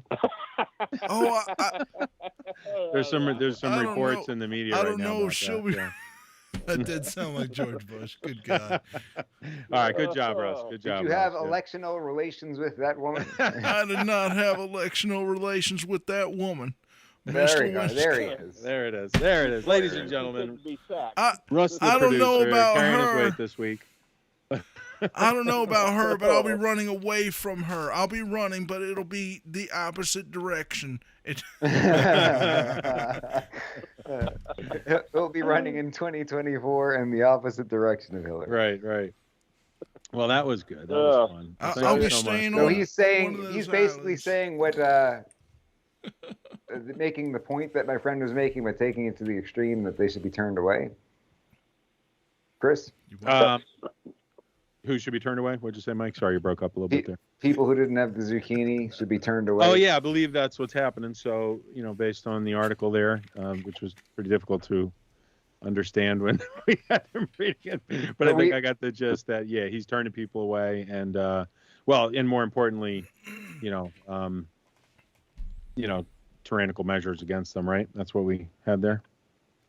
Yeah. Yeah. I don't understand our country. With this vaccine. I mean, 60-70% of the people are vaccinated, and now it's the highest number of people in ever that are sick. If the vaccine is so good, I mean, let's go through this. It doesn't stop. Chris, you getting us kicked off the bench. Oh, I'm sorry. Doesn't catch. What is it called now? What is that? The zucchini. Zucchini, yeah. The vaccine is the zucchini. We'll call it the zucchini, yeah. We're trying to be extra careful because we had a few strikes on us. It won't stop us from catching the zucchini. Right. It won't stop us from giving the zucchini. Right. But they right. say we will not be. There's one on my television that's burnt. Stearns he just came up. Yeah. So we why do we have the zucchini? I don't even like zucchini. Well, there we have it. That I don't sums even up the like whole zucchini. conversation. Right. You can have zucchini with rice, and it'll be nice. Yeah. Well, unfortunately, we're seeing how many zucchinis you need now too, just for it to be effective for a short period of time, apparently. So, yeah, crazy times. Yeah. If it's effective at all, that is. It's unlimited.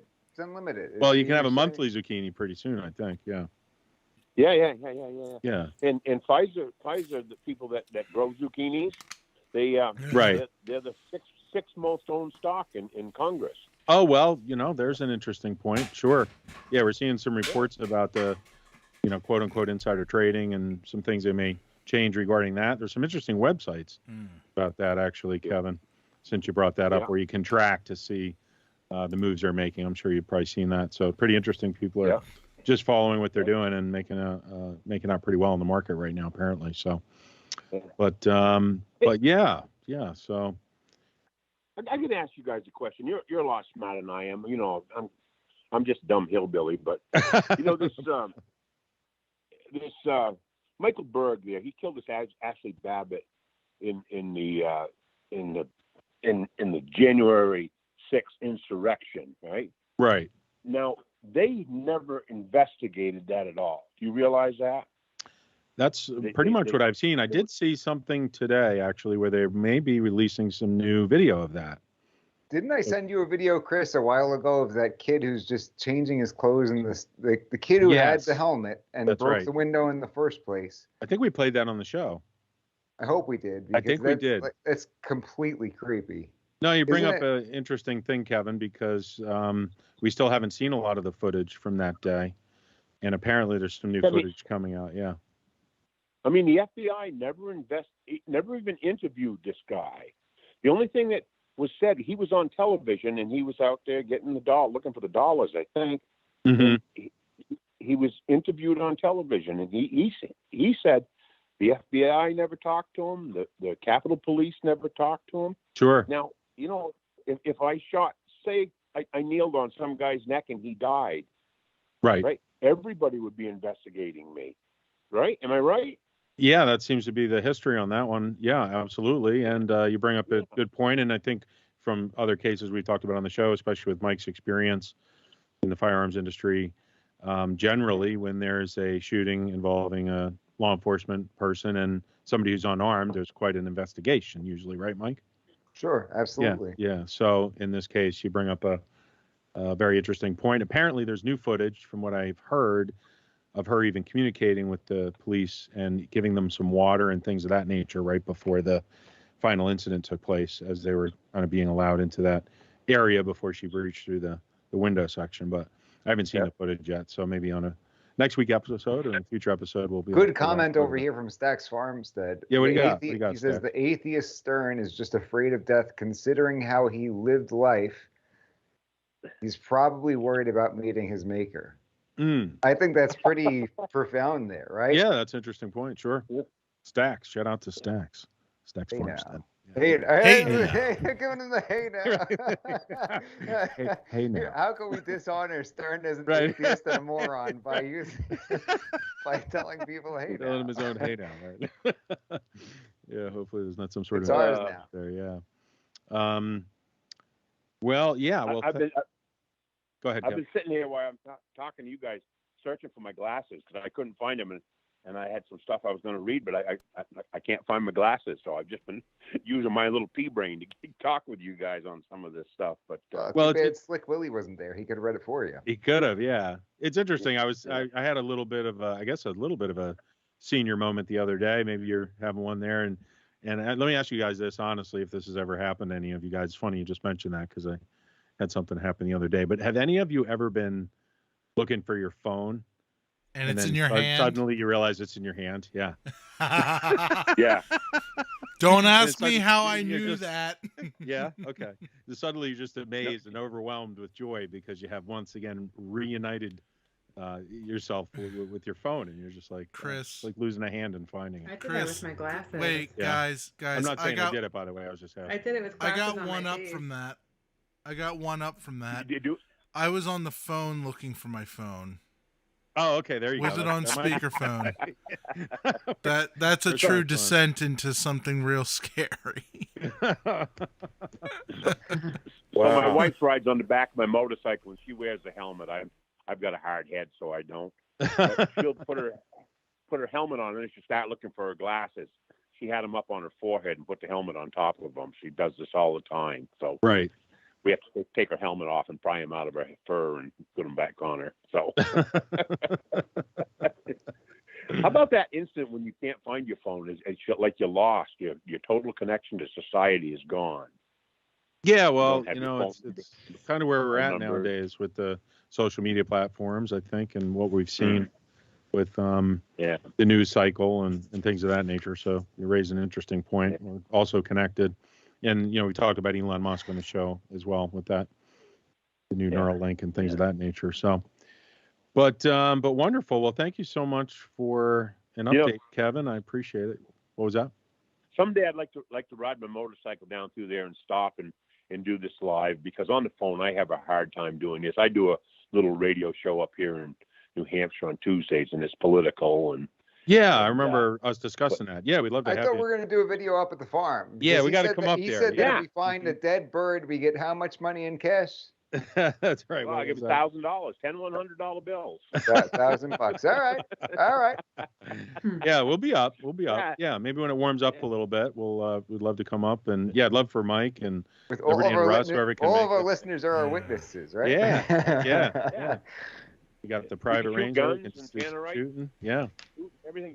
Yeah. We should blow something All up for the show. Can we blow something up there? Yeah. Yeah, Let's blow do a lot of that. stuff up. Yeah. Let's do that. I'm an expert at oxyacetylene bombs.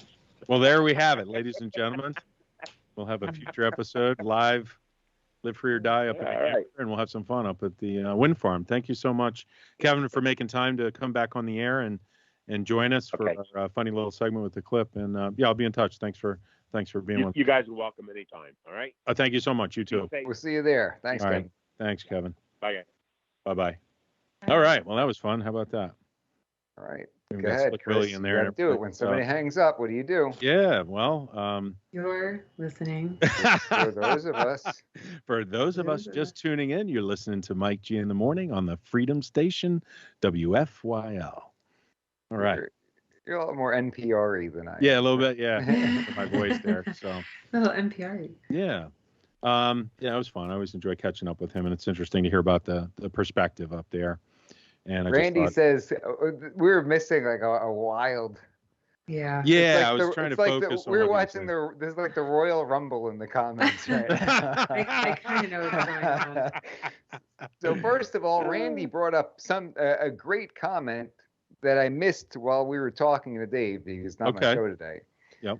But when Dave asked what's the weirdest thing that ever happened, Randy reminded me of a seminar that he was there. So Mike, how about the lady who was at the seminar at the cabin saying it's against the Bible to defend yourself with deadly force? Oh boy. Okay. Absolutely. Wow. That was crazy. Hmm. I asked everybody, how many of us here would be willing to use a firearm to defend themselves or a loved one? So one person doesn't raise their hand. Is anybody not sure? She raises her hand. So if somebody broke into your home, who is it that you love most in this world? She says, God. And I said, okay, well, living human beings, who do you love most in this world? She says, nobody. I just love God. Okay. Well, let's suppose you loved somebody. Right. If some vicious, vile animal of a human being broke into your home, was trying to harm that person or maybe kill them, would you be willing to hit them with a baseball bat? She said, no. Okay. In my head, I'm like, what the heck are you doing here, lady? Right. Like, did you sign up for the gun law seminar? Because the knitting class is next week. Well, I got on the wrong bus and it dropped me here, so I figured I'd just go inside. And knittinglawseminar.com. Yeah, knittinglawseminar.com. Sign up. You can get Mike. I don't like the needles. They're too scary. No, but then we started having this discussion. Like, we went off on this tangent. because she was saying that, well, no, I only listen to God, and God says, "Thou shalt not kill." And I actually had a response for this because we had Pastor Greg Hopkins on this program before, who wrote a book called A Time to Kill, The Myth of Christian Pacifism. And he went deeply into how using deadly force to defend yourself or third parties is perfectly reconcilable with the Bible. And saying that if you read the original text, "Thou shalt not kill," the word that's used is properly translated to "thou shalt not murder." She said, "No, it doesn't. You're a liar. It says thou shalt not kill." I said, "I understand that some translations use that word. What I'm saying is that if you look at the original text, the correct translation, the more accurate translation, would be thou shalt not murder." And self-defense, there's a difference between homicide and murder. Sure. Justifiable use of deadly force. We had this long discussion back and forth. She had nothing real to say back to me. Well, I think it's a great discussion because you're talking at a deeper level about the original context and meaning, which I think is important to understand, which is why it's great to have those conversations. Yeah. People get maybe tripped up on what they think. At some point, after like 5 minutes of her trying to make nonsensical statements, I said something along the lines of, "Okay, I'd be more happy to talk more about this with you later during a break. It's okay. I'm going to teach everybody the law, and if you don't want to hear it, you're more than welcome to disregard everything I say." Is that fair? Sound fair to everybody? And everybody's like, "Yes, thank God." Get out of town. It's bizarre. It's like, show up again. Good discussion to have, though. Yeah, good discussion to have. Not willing to use deadly force, but I want to find out when it's legal. Just so you know, for no reason other than no reason. Yeah. I mean, you don't really want to. For no other reason than the thirst of knowledge. The thing, to know the thing. Things. The thing.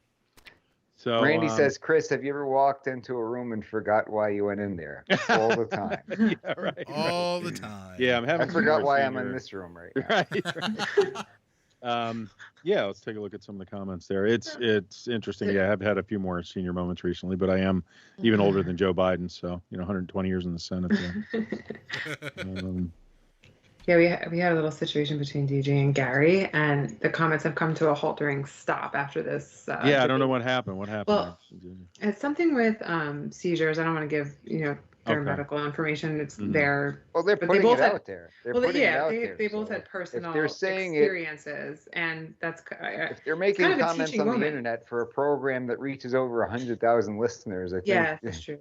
I just feel like it's a teaching. I was trying to keep it a secret, but the others been through. That was my kind of feeling on it. Because Gary had a personal situation with seizures, and DG had a very personal medical situation with seizures. They both did. They were both very personal medical situations. So Gary said something, and DG got mad, and I don't know if they want to talk it out on the program, but we don't like when our fans are mad at each other. So sure. We want to get along.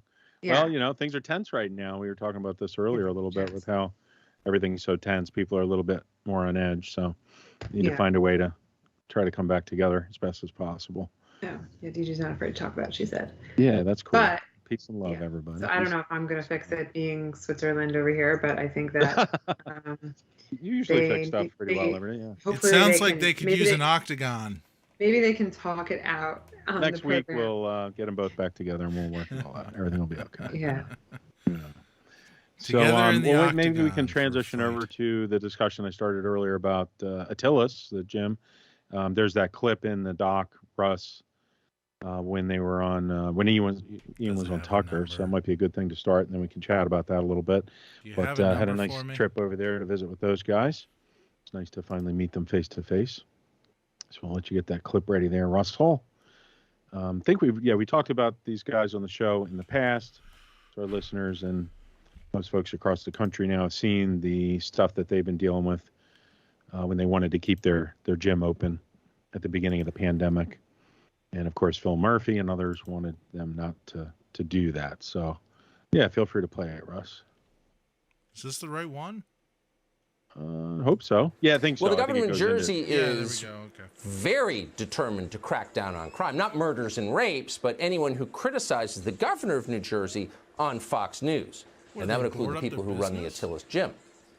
The owners of that gym have refused to stay closed this year. In November, we spoke to the owner, Ian Smith. So Frank and I are currently being fined personally. Governor Murphy has attempted to pierce the LLC. He has fined us $15,497.76 per day. That fine started as per day, yes. Well, the Attila's Gym has not paid those fines, but the state didn't wait around to litigate or adjudicate. They just took $170,000 from the gym's bank account, because they can do that because they're the state. They don't have to ask permission. So we asked the state of New Jersey about this. They gave us this statement, quote, the state previously obtained a judgment from the court in the amount of $134,463.08, which the state intended to collect. Apparently the funds were were frozen as a result of a bank levy having been issued due to the state's collection efforts, which is part of the enforcement of a judicial order. Okay, keep in mind, that all sounds very legal. If you stop paying your rent, how long does it take you to get evicted from your apartment? Probably New Jersey, a year or two? This happened like that. They targeted these people. Ian Smith is one of them. He's the owner of the gym. He joins us tonight. Ian, thank you for coming on. I'm sorry about this. Thank you for having me, Tucker. Has the murder rate dramatically declined in, say, Camden? I mean, it seems like the state is focusing an awful lot of resources on crushing I think it's you actually for higher, criticizing them. Yeah, right. I'm sorry. I'll stop ranting. Oh, tell us what the state of affairs is tonight.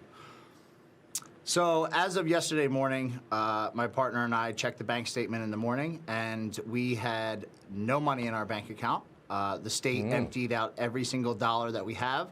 This is in the middle of an appeals process and ongoing litigation in the matter of the fines and several other matters regarding the state, including a lawsuit against Governor Murphy and Judith Persichilli herself.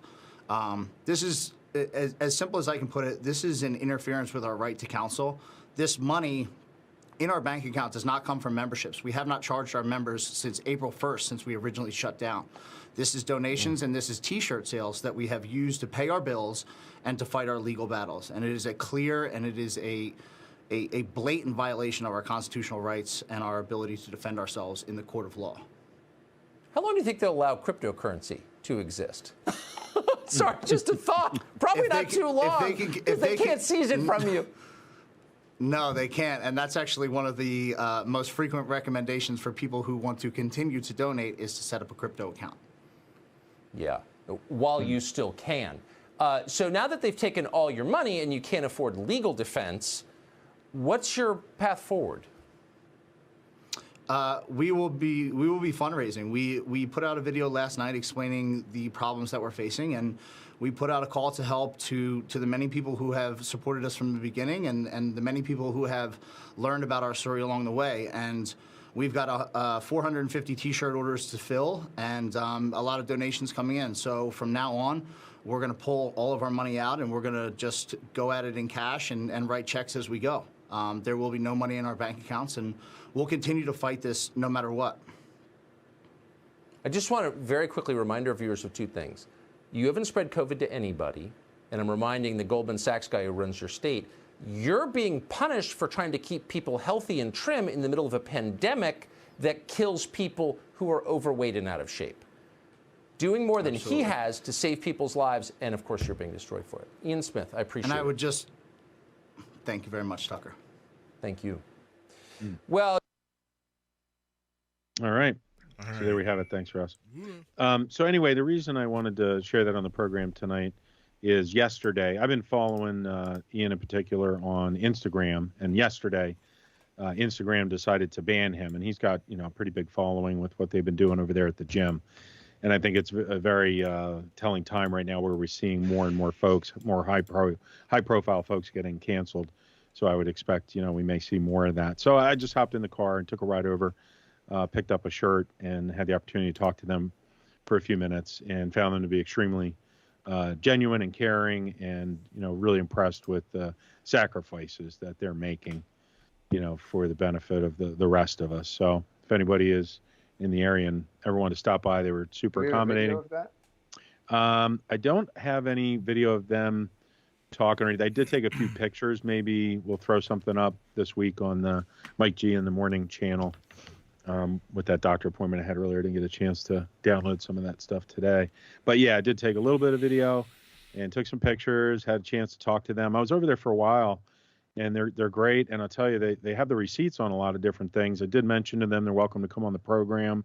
So we may be having them on as future guests. Sounds like they were interested in coming on the Mike G in the Morning show. So I've been communicating with them about that possibility, and we'll let you guys know. Hopefully we can have them on.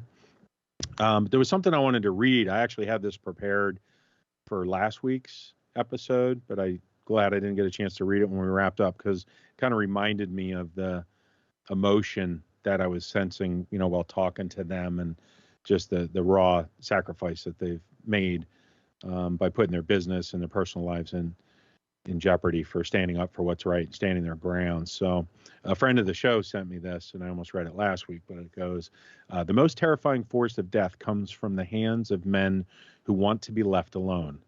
They try so very hard to mind their own business and provide for themselves and those they love.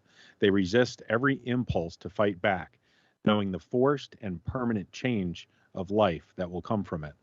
They know that the moment they fight back, their lives as they live them are over. The moment the men who wanted to be left alone are forced to fight back, it is a form of suicide. They are literally killing off what they used to be. So, from being around some folks who are standing up for the hard right against the easy wrong when it comes to our constitutional rights, a lot of things we talk about here with Mike on the show, and what's going on across the country. Just something I wanted to share because I could, get the passion and the sense of what they're dealing with over there from what's going on in the country right now. So, but yeah, great guys. Feel free to stop over and say hello.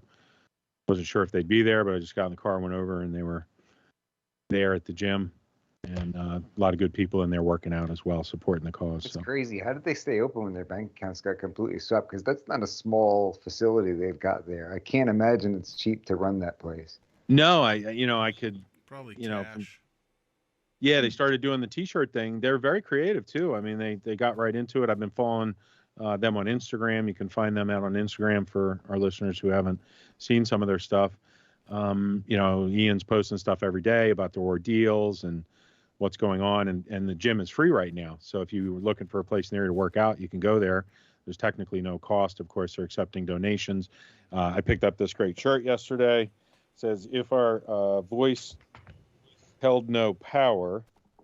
Stand up. Yeah, they wouldn't be. Stand up, Slim Shady. Can you see it? Stand I'm trying up. to read it. Yeah. Jeez. I got pulled it out. Yeah. We can see it. Move back it? a little or All go right. forward. Let me try to show you my shirt, everybody. Hold on. If our voice held no power. Yeah.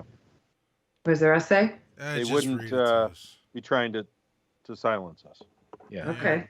So yeah, Frank, I think designs the shirts. I was talking to him for a while. Great guy. And yeah, go check them out, folks. It's really nice to finally meet them and thank them for what they're doing. So hopefully we'll have them on down the road. We need to do a show at their gym. Well, there we go. Hey, you never We need know. to do that. We'll go get some. People are digging that that set up. quote that quote, Philly Chris. Oh, awesome. Comments. What I What do you read. think of that I gotta song go. I sent you last night? I love that. Could we play that on the show? I wanted to possibly do I that. don't think so. I think Yeah. they'll ping us, but we got to figure out how to do that. How can we do a program where we can play music? Because the station pays for the rights to play songs. Yeah. Well, Yeah, we got to figure that out, Russ. Can we figure that out somehow?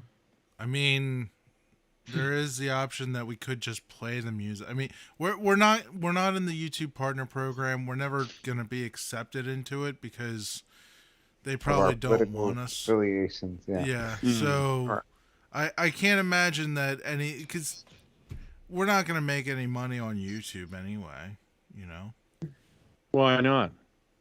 You have to be a partner for that, Yeah. and yet you have to reach a certain We are threshold. not having this discussion again, Russ. Okay. Yeah. What do you mean again? Let's see what they say. What's that, Anywho. Billy Chris? Let's take a look at the comments. Yeah, thanks everybody for the kind words there too. There's a little bit more to that quote. Maybe I'll read it in a future episode. But Let's see what else we have. Why don't we play that clip of the Dr. Oz challenging Dr. Fauci? I thought that was pretty interesting because he's taken a pretty big stance, and he's pretty high profile. So we've talked about these things pretty openly on the show. I think everybody knows, my feelings about where this, has gone during the pandemic. The mask thing, the zucchini thing, and I am pleased to see folks like Dr. Oz coming out and making the statements that he is, especially with his medical criteria, because he's somebody who has legitimacy to do that. So, yeah. So you want to play that one for us, Russell? Yeah, this comes from the wonderful people over at Rumble. We love Rumble. You are like Joe DiMaggio. Dr. Anthony Fauci. Dr. Fauci. Dr. Tony Fauci. Dr. Fauci. Instead of letting the sycophantic media fawn all over you, let's talk facts. You got COVID wrong. Fauci, under fire, didn't do enough to investigate where the virus originated. That's a good question. Fauci misled us. There was a little bit of a misunderstanding. Dr. Fauci needs to be fired. He's been wrong too often. Dr. Fauci, let's get the facts straight here. You and me, let's have a debate, doctor to doctor, and give the American people the truth about COVID-19. I'm game. Anytime, anywhere. Dr. Fauci, are you in? I would love that. Pay-per-view, something. Dr. Oz joins us right now.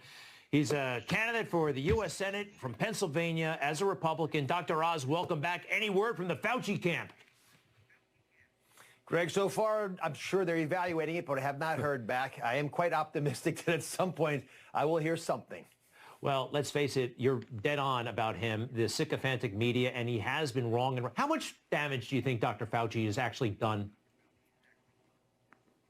Well, the biggest damage is that he mixed politics and medicine. And when you do that, you get politics. And specifically, I'll speak to the issue of wonderful physicians, experts, epidemiologists who raised concerns over the cascading authoritarianism that came out of Washington with the pandemic. And he would shoot them down. He actually would work with media. We have emails exchanged back and forth demonstrating that he would actually work with folks to assassinate these individuals. So one by one, they get deplatformed, they can't speak. The media writes harsh articles, which doctors aren't used to hearing. And then, when you've done all that, no one puts their hands up anymore because everyone they look around, there's no one standing. And that's a real issue because there's a general belief, I think, by a lot of Americans, especially Democrats, that there's a consensus behind what Fauci was articulating. Quite the opposite. He wasn't well respected in many quarters, and much of the advice that was given was not believed to be accurate enough, and we're paying the price right now. A good example, Greg, we keep focusing on vaccines. Every time Washington says something about Omicron, it's about more vaccines. Vaccinate the 12-year-olds, get more boosters into their arms. Yet we're finding out that physicians who used to be on FDA panels aren't even giving it to their own kids because they're worried about side effects from giving a booster, which aren't huge, but there's a significant issue, for example, with myocarditis. But if there's no benefit, then what's the point? And that's not how we're going to get our way out of Omicron. We've got to deal with treating the illness, which from day one, any physician taking care of patients, ministering to sick people would have said, I've got to have prevention, but please give me treatments as well. We don't have treatments. We don't have enough of the pills. In fact, you can't find any of the pills from Pfizer and Merck that have been approved and seem to remarkably impact the course of the illness. You can't find any of the antibiotic cocktails. I've been looking. I'm taking care of patients. I'm struggling with it. I mean, it's borderline malpractice that we don't have those products in our hands right now. This is America. Dr. Oz, Pennsylvania, key state for you, obviously, and in the presidential contest. A case actually made it all the way to the Supreme Court. They didn't hear it about the constitutionality of the last election, 2020. A million votes potentially cast in violation of the state constitution in Pennsylvania. Is that an issue that you're passionate about? Are you hearing about it from Republicans in Pennsylvania?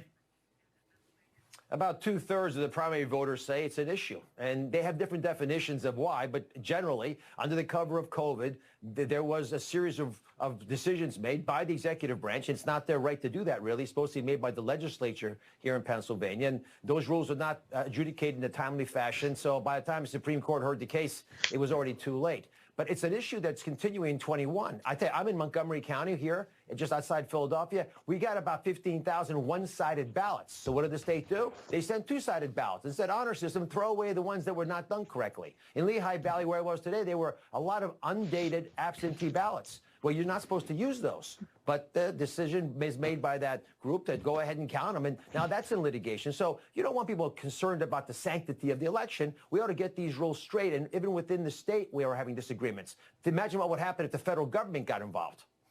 Dr. Oz, you're running for the nomination. It's a competitive primary. You got some other candidates. Anything you want to say about these folks? Why you, not them, or what's wrong with them, or do you like any of them? Do you not like them? Well, what's your take on your competition? You know, we need to have a vocal senator from Pennsylvania who understands why Washington's gotten it wrong. And they have gotten it wrong with COVID, we talked about, but they got it wrong with inflation and paying people not to work and the supply chains, which are in shambles. And businesses can't hire employees here in Pennsylvania. And so, and the border, I can keep going. Why are they getting it wrong? Because they've got the wrong values. Something that I've done my whole life is to fight against orthodoxy, fight against folks who aren't paying attention to you, big pharma, big agrochemical companies, the U.S. government, big tech. And I've proven I can do that. I've got the scars to prove it. And I'm not hesitant. You know, I can't be bought. I think I'm the right person to represent the state because I can get that message across to all Americans. Hey, by the way, very quickly, you somehow became a doctor and you picked up a Master's of Business Administration, an MBA. You got an MD and an MBA. That's a lot of school. How did you work the MBA into the picture? And does it, I guess it helps. It's a good thing to have. Well, I'll tell you, if you really want to understand and change medicine, you have to understand the money in medicine. There is a medical industrial complex. When I was in med school at Penn here in Philadelphia, I went to the Wharton Business School and I learned a lot about finance. Believe me, it's coming in very handy in this campaign because so many of the challenges faced by Pennsylvanians, the Commonwealth here, are resulting in financial burdens. So I understand what we need to do. The key goal for us is to get people focused on exactly that, how to change the world for the better. But I'll tell you, if you want to be optimistic in the world, go travel around the middle of Pennsylvania. These folks know what they need to do. They just want the government out of their hair. The Wharton School, just like a president we all know. He actually went to Wharton as well. Well, Dr. Oz, listen, continued success. Be careful out there on the campaign trail. Come back soon. Dr. Oz, we appreciate it. All the best. God bless, Greg. We'll be right back, Excellent. folks. All right. Anyway, just wanted to share that clip with everybody. I thought that was pretty interesting that Dr. Oz is coming. Had you guys seen any of that? No, Mike, I heard he was running. I know that a couple of other people will be running that race. I think Fetterman's on the other side in that race, right? I believe so. Yeah, it'd be interesting to see what happens with that. So we'll keep you posted, folks. But Dr. Oz calling out Dr. Fauci and, talking about some of the other things that we've covered on the show for the past year or so. Many of the questions, Senate.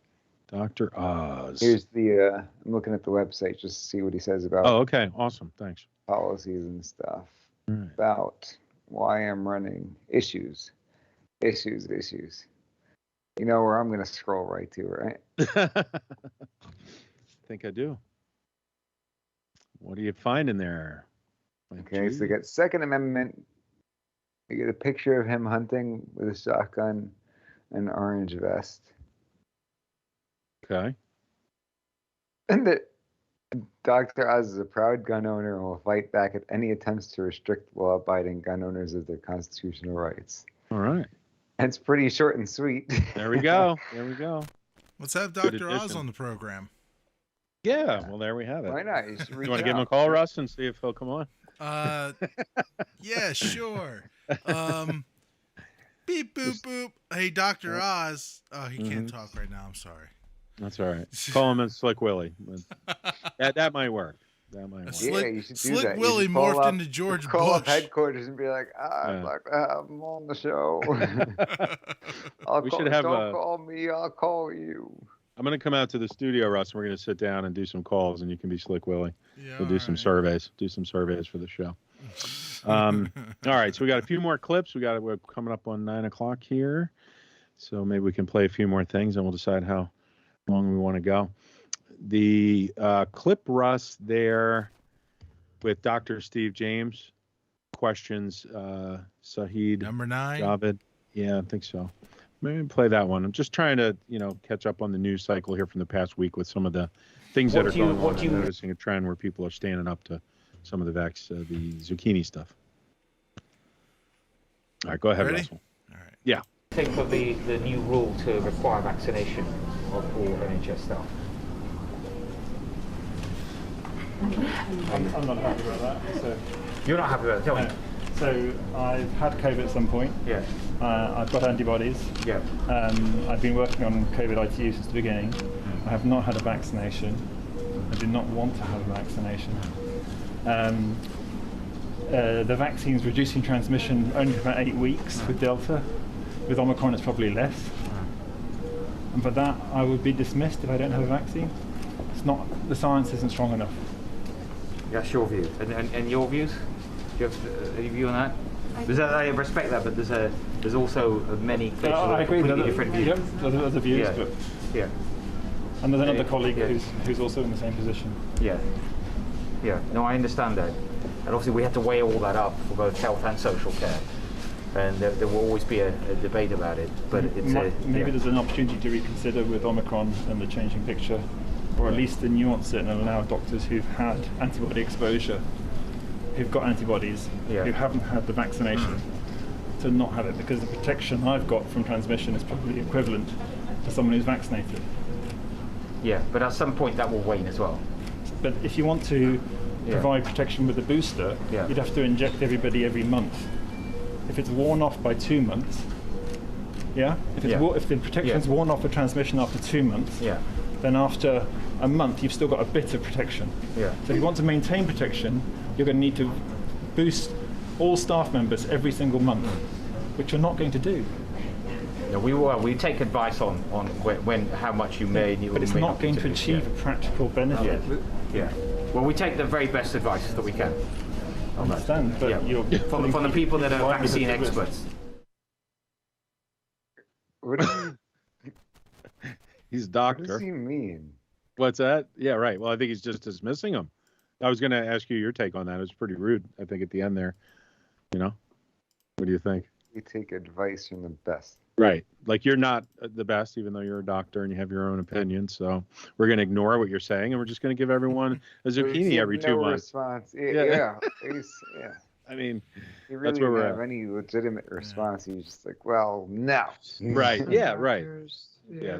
That's Some why I doctors wanted to really play that clip, because that's what concerns me about what I'm seeing. You know, there's a lot of things Sounds going like on in the news legitimate cycle. points, right? It was being mean or anything. He was just. We're gonna, ignore you, and then rather than you have your own immune system, we'll just give you, a zucchini every 2 months to make sure you don't have some issues, I guess. And they're making a lot of money doing that. That was not the deal in the beginning. Well, yeah, there was 2 weeks to slow the curve, I think. And here we are, a couple years later, and how many boosters? I still find it weird, Chris. I don't know if you watched the Biden conference this weekend or yesterday. I watched saw the some whole of it. thing. I Watching is pretty And strong. that just reminded me of what he said, which was he said the CDC director, because they were saying the message keeps changing, and now it was, the cloth and not cloth, the messaging is horrible. And Biden was like, well, and the CDC director said that as the science changes, they change their mind. And I kept thinking in my head, you hypocrites, if the science keeps changing, then why were you saying this is what you have to do and this is the only thing, and why do you keep saying that if you don't know? Have you guys read 1984 by George Orwell? In school we had to. Yeah, so I mean that's pretty much, in my opinion, where we're at this point with what's transpired, with the changing of the facts and the news cycles and the authorities. You have to trust the authorities, and if you don't, and we're seeing what's happening. So, I mean, we're seeing people in New York now getting dragged out of restaurants and arrested for not showing proof of their zucchini and things of that nature on U.S. soil. So it's pretty concerning. I was a witness to some personal discussions this week with family members going at it with each other over the statuses of their health, status, and whether or not certain children are zucchini'd or not, whether they can be together. So, I think we're on the precipice of some more challenging times, as I've mentioned in the past, not trying to be the bearer of bad news, but I think we need to get prepared for what's around the corner here. And, and Biden basically just told Russia that it'd be okay to do a small incursion into Ukraine yesterday during his speech. You guys saw that. There's a clip of that in here if you want to play that, Russ. What number is that? Let's take a look in the doc. I'm working with small text. Are you working with small text there, Russ? Yeah. That's why I have them numbered. Fun fact. So, I came across some brilliant advice here. A lot of doctors recommend smoking. You know, if you were to follow a busy doctor as he makes his daily round of calls, you'd find yourself having a mighty busy time keeping up with him. Time out for many men of medicine usually means just long enough to enjoy a cigarette.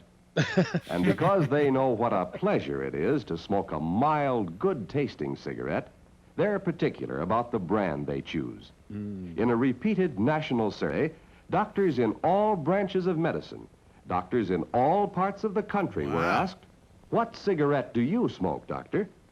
Once again, the brand named most was Camel. Yes, according to this repeated nationwide survey, more doctors smoke Camels than any other cigarette. Wow. Why not change to Camels for the next 30 days and see what a difference it makes in your smoking enjoyment? See how Camels agree with your throat. See how mild and good-tasting a cigarette can be.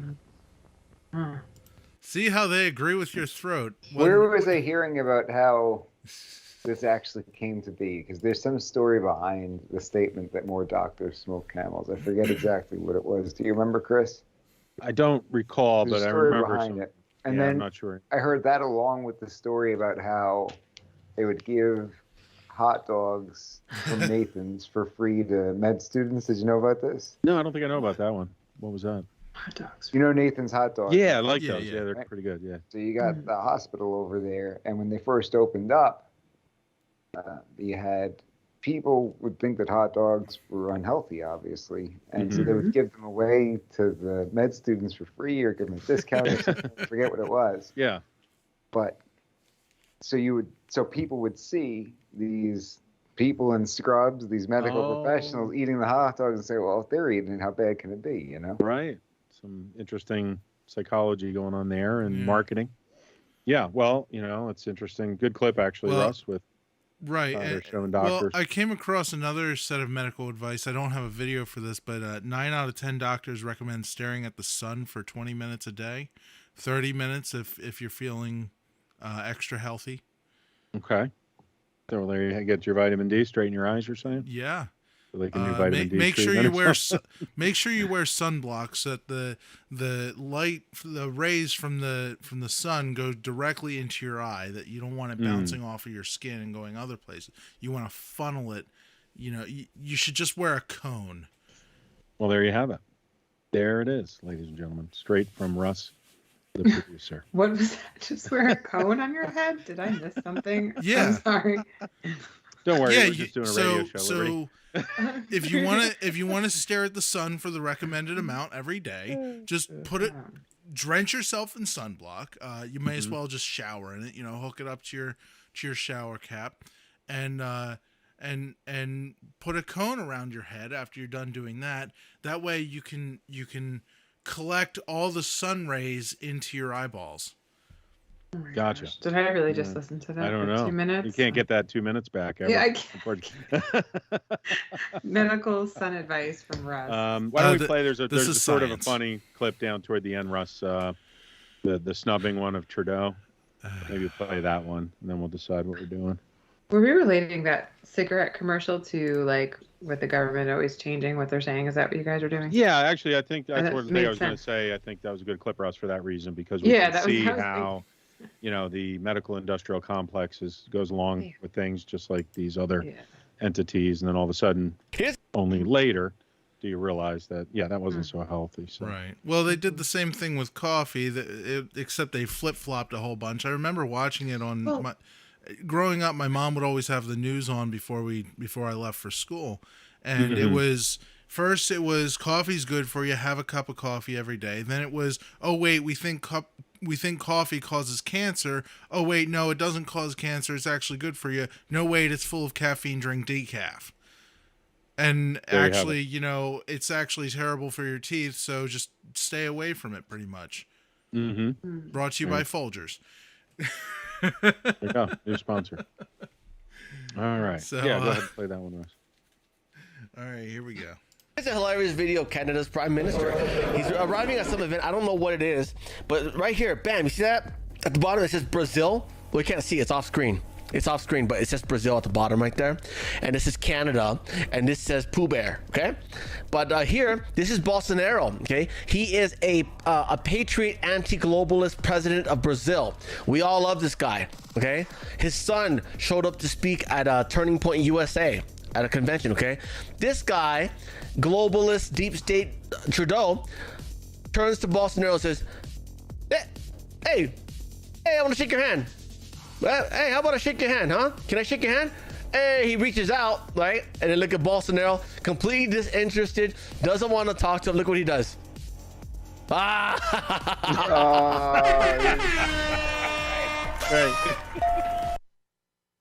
That was pretty good. It's like a Trump move or something, you know? Oh, man. So anyway, lighten up the mood there from our vitamin D conversation. Durso has got a good one, too. He said, according to a report published in the Journal of the American Medical Association, a delegation from the Sugar Research Foundation paid off Harvard scientists to produce reports that falsely downplay the role of sugar in coronary heart disease. There you go. Yeah, well, they have a... They were pushing it as like a low-calorie sort of, remember? Yeah, sort well... of energy source, a low-calorie energy source. Stack says, safe and effective camels. Lol. Safe and effective. That's right. Well, if doctors recommend it, how can it be bad? Hey, Sure. if you took this medicine and you experienced bad things, call this lawyer number. We've all seen those commercials. Russ, if you just type into Google Images sugar ads, oh no, these will all pop right up. It's like sugar keeps your energy up and your appetite down. What a lie. Sugar can be the willpower you need to undereat. Sugar is instant energy. No. Yeah, sugar ads. Wow, this is like my dad's pet peeve. Yeah. Well, shows you Sugar how and things wheat. Where's change. the beef? See? Oh, let's see. Yeah, well, I think, it's really likely that whoever writes history, if it's written accurately down the road, we'll see stuff like this about what we're going through now. Can you believe they were saying that back then, huh? What? Can you believe that some dopes believed this back then? Yeah, see? Remember back in the pandemic? They're going to day? start talking Pepperidge like Farm they're in the remembers. 20s again. Yeah, that'd be good. We should I'd bring it love back, to hear yeah. that. Yeah, welcome to Mike G in the Morning Show. Yeah, see? Yeah. Why did they We talk said like 1920s, not 1920s pajamas. bank robbery. Yeah, right. Why was It's that the the bees thing? knees. It's the cat's pajamas. Yeah, don't be square. Tune in. Mike G in the Morning, WFYL 1180. These doctors Yeah. recommend cigarettes. Razzle Don't be a Mataz. square. Super fast. Russ, the producer, coming at you live. Yeah, see? I hate how everything scales. I try Never to know. zoom in and it's Every like, time nope, I zone it's out for a small. second, I come back and I don't know what's going on. No, that's all right. This is what love it. happens. This is what happens when Mike I hands like the reins it. of the shows over It's to you. it's the wild Mike G in the morning. Yeah, we're having fun. We're having fun. Are you guys see pouring on the Jordan pounds? Peterson? You guys familiar with Jordan Peterson? Mm-hmm. I don't think Step DG down. likes Jordan. Oh, really? What? Okay. What do you mean he stepped down? He stepped down as a tenured professor. Oh. Why? Let's see. I know he was forced to use pronouns or something. He wouldn't. Yeah, and I think that might have been part of it. Yeah. Oh, I can't. Let's see. Canadian psychologist and best-selling author Jordan Peterson announced that he is no longer a tenured professor at the University of Toronto. Yeah, see? In an article for the National Post, Peterson, who recently sat down with Daily Wire editor Emeritus Ben Shapiro in the inaugural episode of The Search, pointed to the school's obsession with diversity, inclusivity, and equity, which he abbreviated simply as DIE. I had envisioned teaching and researching at the U of T full-time until they had to haul my skeleton out of my office. I loved my job, and my students, undergraduates and graduates alike, were positively predisposed toward me, Peterson said, but that career path was not meant to be. See what else it says in here. So, yeah, I think it just became like the political correctness stuff for him and some of the other stuff you mentioned. And he's doing very well. I think he's doing all kinds of online stuff. He's been on like Joe Rogan and some of the other big podcasts. So could be He something. makes like $250,000 a month from his other sources Wow. of income. Really? So I Oh, don't good think for he him. really Yeah. needed to be a professor. Why deal with Yeah. it? hmm Almost as much Durso as says, I read that they've renamed high fructose corn syrup to natural sweetener. Is that true? Let me look that up. Oh yeah. Don't know. Let's check it out. You can fact check it. To what? They renamed allegedly high fructose corn syrup to natural sweetener because I guess it comes from corn, which is Oh my gosh. high fructose. They make it into a syrup. Well, all this should be coming to light because, like, COVID is an inflammation disease, and sugar, wheat, from what I've been taught, is big on inflammation. So, if we're teaching anybody anything, it should definitely be like staying away from more sugar and wheat rather than. And I'm not a doctor again, or nutritionist, but somebody in my family does deal with that, and sugar and wheat are definitely part of the enemy, and. Instead of giving out Krispy Kreme donuts, which is absolutely outlandish, but they should be teaching this stuff. Yeah. Well, instead they'll close gyms down like Attila's. It doesn't make any sense. So Well, I think when we look back at the past few years, you can see so many patterns of that, unfortunately. Yeah, like the gym bros, like that's probably they should be front and center rather than Krispy Kreme free donuts. Well, speaking of gyms and handing out sweets. There was a point in time where I was a member of Planet Fitness because, I was working long hours and I had to hit the gym at 2 or 3 in the morning, and it was close by and it was a real cheap membership because I guess they expect that fat people just don't go to the gym and they can just collect the money, which is true to an extent, and they had. I think it's the first Monday of the month they had Bagel Monday, and the last Friday of the month they would have a pizza party. Really? Yes, No. I am not making this up. Well, okay, there's I like was the love told alarm. these were selling points, by the way, that they tried to hold rope on me in really with. quick. Okay, Planet Fitness is like, and sorry if they were going to be a sponsor, I doubt it, but but they're like my pet peeve because they are the most judgy, supposed non-judgy gym ever. So if you make noise when you lift weights, they're going to sound an alarm on you and make you feel extremely uncomfortable because that's how you online lift. and stuff, I think. Yeah. They say they're the judgment-free zone, but they just judge you for different things. It reminds me of a lot of liberal guys. people that I know in my life that are so judgy because they think they know what my beliefs are, which they really don't know because they've never You can't wear asked. any tank tops. You can't grind when you're lifting weights. You can't drop the weights. You can't have a gallon jug. I can't. Yeah, I just pulled it up on Really? YouTube. A There's gallon bunch of... judge? Yeah. It's so judgy. It's too threatening or whatever. I don't know. It's like a microaggression. Can we please just have a moment of silence? Even Yeah, if they you see want my to gallon of sponsor. water here? Yeah, don't touch my water, see? They Might basically be- took this stereotypical like guy, quote unquote, that you've seen at the gym. And like, you can't be this. It's ridiculous. Basically, Yeah, I we're got not you. interested in having people who are actually fit. Yeah, exactly. We're interested in Right. collecting money from those who are fat. That's right. If we make it just $10 a month, they won't feel too bad about wasting it. Pretty much. Sir, you're going to have to leave the gym. We noticed you were actually using the equipment. Yeah. You weren't eating pizza. on Friday? Oh, you my please my go, bad, um, guys. Liberty, don't they do that too? They have like pizza night. That's what Yeah. Russ just said. Yeah, You Russ missed it. was Russ saying said, that. literally, Russ had a membership there, and he said they had Friday night pizza. Well, okay. I got the days wrong. It's first Monday of the month is Pizza We should Monday. send Okay. And Mikey then in the it's- morning crew and then there it's- on a pizza. pretty Second good. Tuesday of the month is bagels. Sir, if you could please meet our productions manager, Russ, in the back room. We've got free pizza. We see you're doing legs and shoulders today. Yeah. But, We see like you've some lost donuts weight. or Would you sugar? like to gain it back? I'm sorry, With a but we celebratory need, do a, pizza? we That's not need even to do a gain it parody back. on this. That's like, not even gain it back. A lot of these foods, jeez. they amount to what you should be eating an entire day. So if you had any Oh. intentions of getting a caloric deficit, it's not going to happen Right. Yeah. at all. Mm-hmm. It always really bugs me. I think people under or overestimate how many calories they actually burn during a workout. Hmm. Yeah, it's not as many as you think. Yeah, that's for sure. When you learn it, you're like, wow, that was a half of a cupcake. That was a crazy. That's right. Yeah, I remember that. My brother did this like strenuous workout, either on treadmill or forget what it was when we were in high school, because he would rarely work out. He was like, "Look what it is! Like, congratulations, you just burned a third of a donut." And then you go in the kitchen and you eat a donut.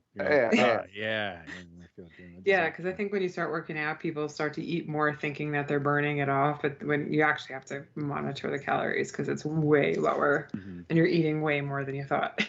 It's hard to lose weight. I had some issues with weight there, and I have thyroid issues, so it's I commend people who can do it.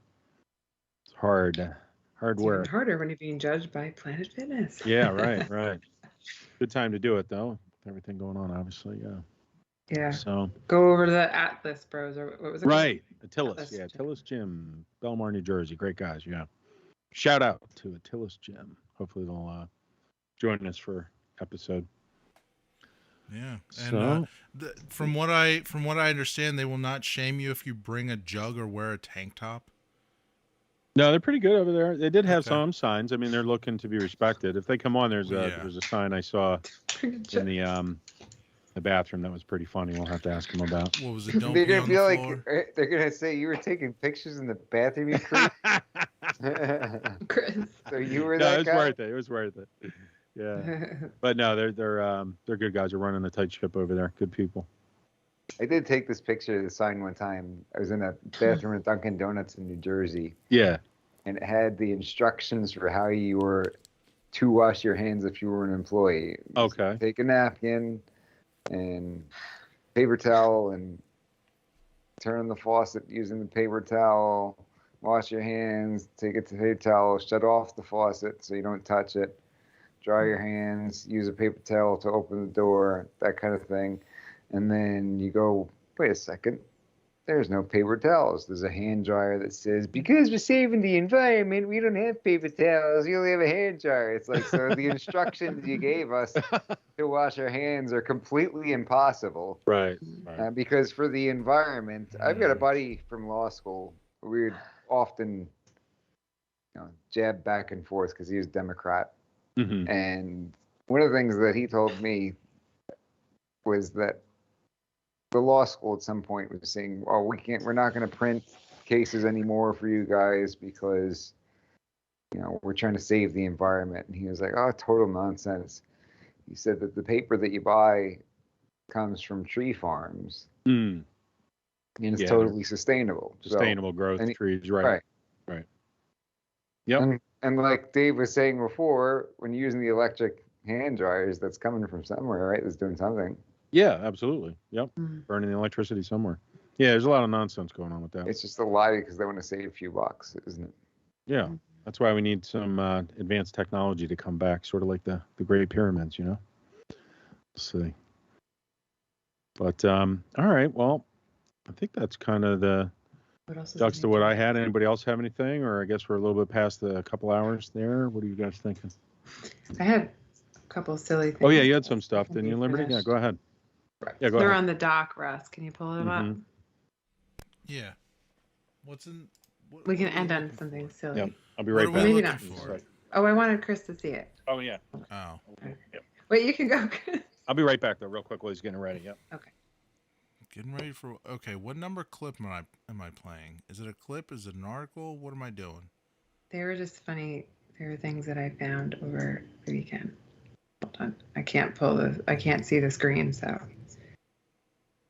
Just whatever is under Liberty, but it's not the Howard Stern. Is it these TikToks? Yeah, and then there was... I TikTok thought it was funny just to say... Well, hold on, while Chris is away, I thought it was funny because it said Biden spent a quarter of the first year as a president in Delaware.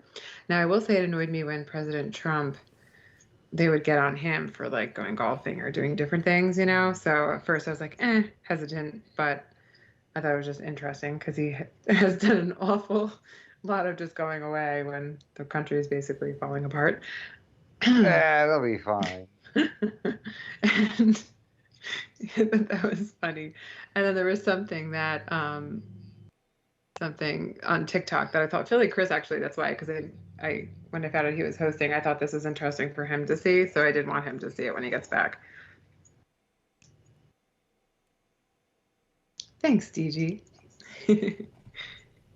Actually, no, honestly, you guys would not want to hear from me more because I'm into like personality stuff, and that's the kind of stuff I would get into. All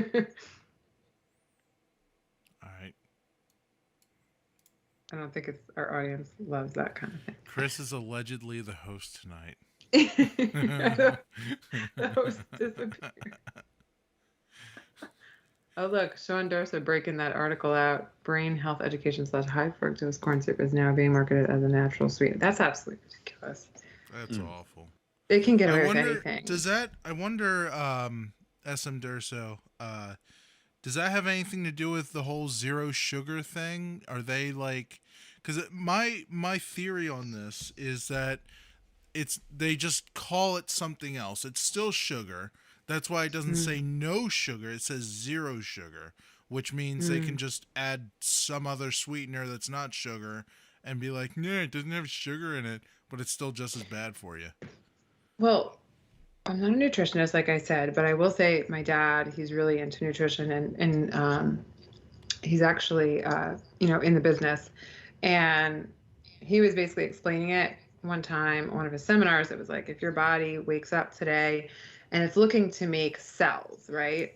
So your body's waking up to make cells, like, hey, I want to make some cells today. What am I going to pull from? So they're pulling from what you're basically eating. And if you're eating all sugar and wheat and fake things, then that's what your body's going to be like looking to make these cells from. I hope I'm explaining that right. But so if you really think about that, like, you want to feed your body stuff to make these good cells, not, bad cells. So I think it's really important more than ever now to do that kind of thing for your body and give it the best chance, with COVID and everything going on. Makes sense. Good advice. So even if it's a fake sugar, that's not good either, right? So if it's like a fake and they're putting all these chemicals in to make it like the energy drinks, and we all know Mike drinks those at the seminars. If your body's going to make cells that day, you're going to be pulling cells from brain drinks. So, brain drinks from, I love a good drink of a brain. I love drinking brains. Yeah. So anyway, but back to the fun stuff. So the TikTok was what I wanted Philly Chris to see. Oh yeah. Okay. You got to play I don't know. I hope I put it in the right order. Number 1, number 2. This is just a side note, but I thought it was interesting. Okay. Let's check it out. It's 3 and 4, but all right. Even though Russ hates TikTok. Yeah. Yeah, I do. This is it. It's muted. How do I? Hey, we can't hear. Why is it Company start secret muted? that you can share because you don't work there anymore. For 2 years, I worked at the largest social media company in the world. Let's call them Smaysmook or Weta. But I worked in the advertising operations. And yes, they are listening. Tell me a company secret that you can share. So then she did a because follow-up to that. Okay. You don't work there So anymore. then go to number 2. Let's check out the follow-up. Got a little follow-up to the first one there, Liberty. Thanks. It is having a rough day. TikTok. The ads aren't tied to the conversations, and there's not actually people listening to conversations. It's not that creepy. It's creepy, don't get me wrong, but it's systems listening. There are computer systems that are listening for phrases and keywords. So those phrases and keywords put you into demographics. It puts you into spending categories. It puts you into likes and dislikes and geographical categories that then puts you into ad targeting groups, and then you get the ads. It all happens super fast though, so it seems like you talk about something and then you get the ad. But you talk about something, the system picks up that you talked about Hostess snowballs, and then suddenly you start getting ads for Hostess snowballs, but there were a lot of steps in between those two things. Creepy stuff, right? That actually confirms something that had happened to me. I think it's something built into the phones. And I don't know how they get away with this because, like, Apple's marketplace is really hardcore. Like, they don't want, like, apps creeping. I don't know how hardcore it is on Android, but I was on a call with one of my friends from Jersey, and he went into the Navy or whatever, and we were talking about how he was getting this financial incentive to join, and all of a sudden, follow me around online where ads are on the pages. I was getting ads for this financial incentive to join, and it was really creepy. I have a picture of it somewhere. Like, I have it documented. Well, I heard a lot of people saying that. Philly, Chris, you were always suspecting that. A lot of people were. So I just saw that and I was like, yeah, no, thanks for sharing that, Liberty. Yeah, I mean, these algorithms are so powerful, and the computers they have now with the newer processing, and I can't imagine what they have behind closed doors at some of these big places that are processing everything. How does it listen? Like, if you're logged in on your computer, it's listening? Like, yeah, anything with a microphone in it. A lot of these apps. See, the thing is, if you look at the user end agreement in a lot of these apps, you're giving them permission to do it. And that's really what it comes down to. That's interesting. I know Mike Moore said that one time he and I were talking on the phone about boats, and I mentioned the Freedom Boat Club to him. Do you know what that is? The Freedom Boat Club. Is that when they were going around with the Trump flags and stuff? No. That's a good guess. Okay, all right. That's a good guess. Sure, yeah. Basically, it's this. Oh, is that where you can rent one for like a weekend? Exactly. Yeah, so you pay this money, you pay this fee to get in. Yeah. So imagine that being a down payment on a boat, right? Right. Like $4,000, $5,000, and then you pay something every month. So imagine that being a monthly payment on the boat. Great idea with a boat, especially. And you can show up at any marina and take any one of their boats, and you can reserve a boat. All you have to do is pay for the fuel. They maintain it and everything like that. Right. You don't have to deal with all that nonsense. You don't have to deal with docking fees. Yeah. You don't have to deal with buying a new one when it gets old. Right.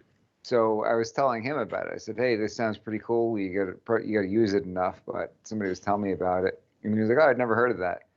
And he said, like 15 minutes after we got off the phone, he got an ad on Facebook for Freedom Boat Club. He was like, "I had never heard of that before that conversation." That's a good example. That's like a really unique service too. Yeah. So, yeah.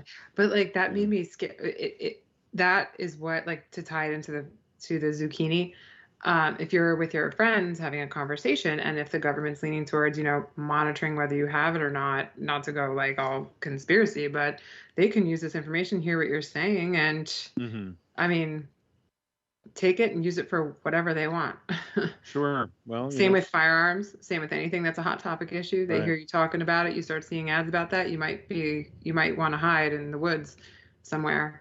Well, Tucker was talking about a digital currency the other day. So, we've talked about that on the show. And once they, if and when they roll that out, then like you're saying, Liberty, they would have lots of control over how you could use it. So, yeah, they can use it any way they want. And also I thought about, like, with taxes and things like that. I don't even like to say the word, because I remember when Hillary, or who was it? Somebody was president, or Obama, and they had this scandal at the IRS. It's like, I mean, you put anybody in charge of power and and you're under them, it's not a good situation. Sure. So that's why T from the program is very smart to start having a backup plan in the woods somewhere. Well, there you go. More and more people are doing it. Yeah. I mean, there's a lot of reasons why. It definitely makes sense. I didn't see T in the comments today. Yeah, you can't shut your phone off. I was thinking you have to just burn all of your stuff, and that's the only way. Burn your phone. I'm not saying to do that. Yeah, DG's got a good point though. Shutting your phone off doesn't help either. I have no social media. Well, that's what I was saying. You can't. Shutting it off does not help. I think you have to literally burn it. Right. Well, it's just, this is the problem. We've talked about some of the technology that's going to be coming out. Like, I've mentioned the Neuralink stuff quite a few times. And I mean, look at our phones, like what we're talking about right now. So if you could do that on a deeper level, forget It's like about that it. room in the mob movies where they think there's a wire to like run the water and they're having a conversation. Yeah, right, exactly. Yeah. Will it be to the point where like they could read our mind? They can already, actually. What? Liberty, yeah, of course they can. Hold on, now this is Chris's show. No, Hold on. you can look at the. Yeah, I've been waiting like 2.5 hours. Yeah, Chris, this is the real. Let's just be honest. Let's just give the behind the scenes stuff. This is Chris. Well, the Neuralink has. Chris is supposed to be in charge. I'm thinking I'm going to have 2.5 hours of total bonkers. Right. Okay. Well, we can go 2.5 more, Mike, if you want. Every day he predicts something No, else. give us like 5 minutes in a row. Well, let's talk about the Neuralink thing for a moment then, because basically that has that ability to some degree where those nano wires that are going to be inserted into the brain are going to be able to recognize the patterns that you create when you have certain thoughts. That's how that system works. So it's reading your thoughts, if you will. But if you get something put in your brain, you're asking for it. No, you're right. Well, but they can do it. I had no idea that they were using the guns, Mike. I thought I trusted them putting this thing in my brain. Mm-hmm. But they can do it with the cap, the earlier version of the Neuralink. The scientists actually invented the technology. You can stuff out on the internet. It's like a cap you wear. Is that what you got on right now? That's what I hear. Yeah, that's why when you were telling me that thing earlier about Russ, I could feel it and sense it and hear it right in my skull.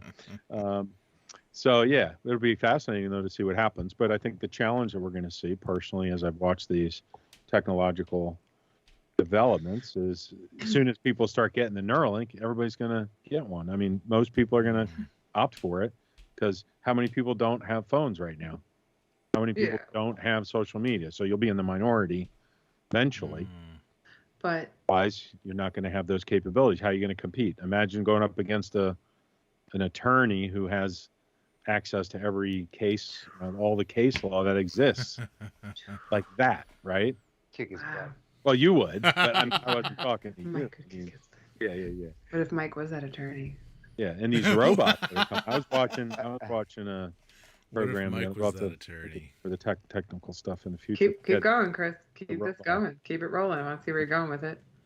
Well, I think the AI stuff is a lot further along than people are. But you said that they could read our minds. What exactly? Or you said they already can. Like, what were you referring to? The Neuralink system itself and the neural caps that they've used in some of the caps. The trials and the early scientific research, because it's not really that new. This Neuralink stuff has been around for a while. They've understood the technology. It's really a matter of rolling it out. You know what I mean? And now that we have Starlink, we got the new Tesla phones coming out, digital currency, like so much of the stuff we've talked about over the past year or two on the program are going to all come out and work together. So we're going to see a new technological revolution. We're living through it now. You know what I think is going to happen? Here, prediction time. This is totally unfounded. I have no evidence for anything that I'm about to say. Mm-hmm. I think once a whole bunch of people sign up for Neuralink, they're going to link everybody together like in one big mind network. Yeah, well, they're calling it the singularity, Russ. They already have a term for it. Of course they do. Mm-hmm. And they're going to use our brain power to mine crypto. I think Chris had a point, though. If they don't do it the front end, they can use a back door to get us all to agree, kind of like what they do at Facebook, right? It's a similar thing. I think what we'll see. Just agreeing to something. I guess we'll see what, I probably won't be around. I'm too old for it. But, things are happening pretty fast here. But, my kids, other kids are going to see the change in humanity to becoming true cyborgs. Right now, we're kind of already cyborgs. Like, we were joking around earlier with our phones, right? You lose your phone, you freak it out. A lot of people freak out, right? But imagine, once you have the Neuralink and then, what if there was a technical issue there or it's the battery dies? It's like you're going to be handicapped almost. So you'd all forget how to think. Yeah, right. But the sad thing is, in my opinion, is I think we are much more capable than we realize when it comes to our cognitive abilities and our spiritual and religious belief systems, that we're going to stunt ourselves in that area with the technology we already have. So, that's why I refer on the show. I've mentioned several times. I think it's a battle for our consciousness. Well, it's not the only thing that Elon can't beat, right? And I think that, but I'm not saying he's against it though, because he was. I was seeing some clip that Mike sent, and it was about Elon and if he would accept Jesus, and it was actually pretty cool. Maybe we'll show it next week. And it was interesting to see his thoughts on it, because he's gonna have to face that. I think at some point with all this stuff going on. But it's the one thing, you can't make that with robots, right? Right. Like you said, the human. There's much more to it than robot. Yeah. And I think things like that. We're already so out of touch with nature, really, especially in areas like ours with the cities and the way we're living, and that's why they're able to do what they're doing now. With a lot of the rules and the control mechanisms they put in place during the pandemic to manipulate society into one direction or another. So, is Mike still there? He's still there, yeah. I was reading the comments, so that's pretty funny what Stacks Farmstead says. Facebook can predict when you poop. No kidding. Look it up. Wait, what? I believe it. I'm sure they have an algorithm for that. Years ago. Hold on. Years ago, I remember seeing on this technology live stream that I watch, there was actually a Japanese toilet that when you poop in it, it could actually analyze it and say, "Hey, you've had too much of this or not enough of this. You're dehydrated." It would do a full analysis. Like, I guess there was a lab built into it. Hold on. You have to input that information. You have to input that information to Facebook, right? Like they can't just predict that. Like you have to. They have like 5,000. I believe it's like 5,000 different data points on us, and I would imagine that's based on your activity. They know everything. Oh, right, like your health app on your iPhone, right? Sure. Well, also just how you're using the phone, when you're using it, how you're holding it. When you play Angry Birds. The cameras are watching where your eyes are looking. Oh my God, that's scary. I'm putting my phone somewhere and I'm leaving it away. Well, it doesn't actually do all of that, not that I know of. It'll actually use, so in every phone, there's a sensor that tells when you're on a call that your face is close to it and it turns off the screen. It's I forget. It's a photo sensor of some sort, and it can measure light level, which lets it dynamically adjust the screen brightness. So when it senses a lot of light, the sun's out and the screen gets brighter. Stuff like that. It can make a map of your house based on the light levels, and bathrooms tend to have certain light levels because there's usually only one light. It's usually from the top, and they can tell when you're on the toilet based on light levels and a map of your house based on those. Rita says Mike needs to get a good night's sleep. Now, why would I do that, Rita, when I can stay on and listen to Russ talk about being on the toilet? That sounds so much more important. We all know that I prefer a bidet. The quote of the night. Yeah. Is that the signal that Mike is done? Yeah, I think so. Okay, I guess I'll leave the segment asking about Philly Chris and his networking personality for another time. Are we gonna wrap it up here? Or are we going for 20 more minutes to make it a good 3 hours? Mike, do you want to end it? I think we're probably pretty good. Yeah, well, we could probably wrap up, right? I think we got through most everything. What do you think, Mike? Yeah. I'm good. It's not my show tonight. So actually, Rita ended it. Let's go back to more toilet talk. No, I Did think someone say toilet? Thanks for turning the reins over to me there, Michael. Guess we'll chat tomorrow more about the show there and all that. But we had some fun guests. Thank you all for tuning in and sending us some great comments, some good conversation. We had a lot of fun with you. So with that said, I guess that's about all the time we have. Check out We the People with Mike G from Mike G in the Morning tomorrow. You going to be on there, Mike, doing that? And we'll see you all next week. Thanks everybody for being with us. Peace and love. Be safe, and we'll see you next time. Can I get an outro from Mike? Sure. So that the We the People show actually makes sense. Oh, okay. Yeah, go and ahead. It's not just, oh, random voice that people who listen just to that program don't know. What do you mean? Why do I have to say listen to We the People? He just told you to listen to I think it's good. I think it's in there. I was just doing my own style. I don't want to like copy Mike, you know. We're exactly the same but different. So are we still on the air or no? This is cracking me up. I like this kind of stuff the best. I'm sorry, my brain disconnected. For some reason Mike, I thought it was the end of Mike V. Russ. I don't know. Good night, everybody. I'm tired. Good night.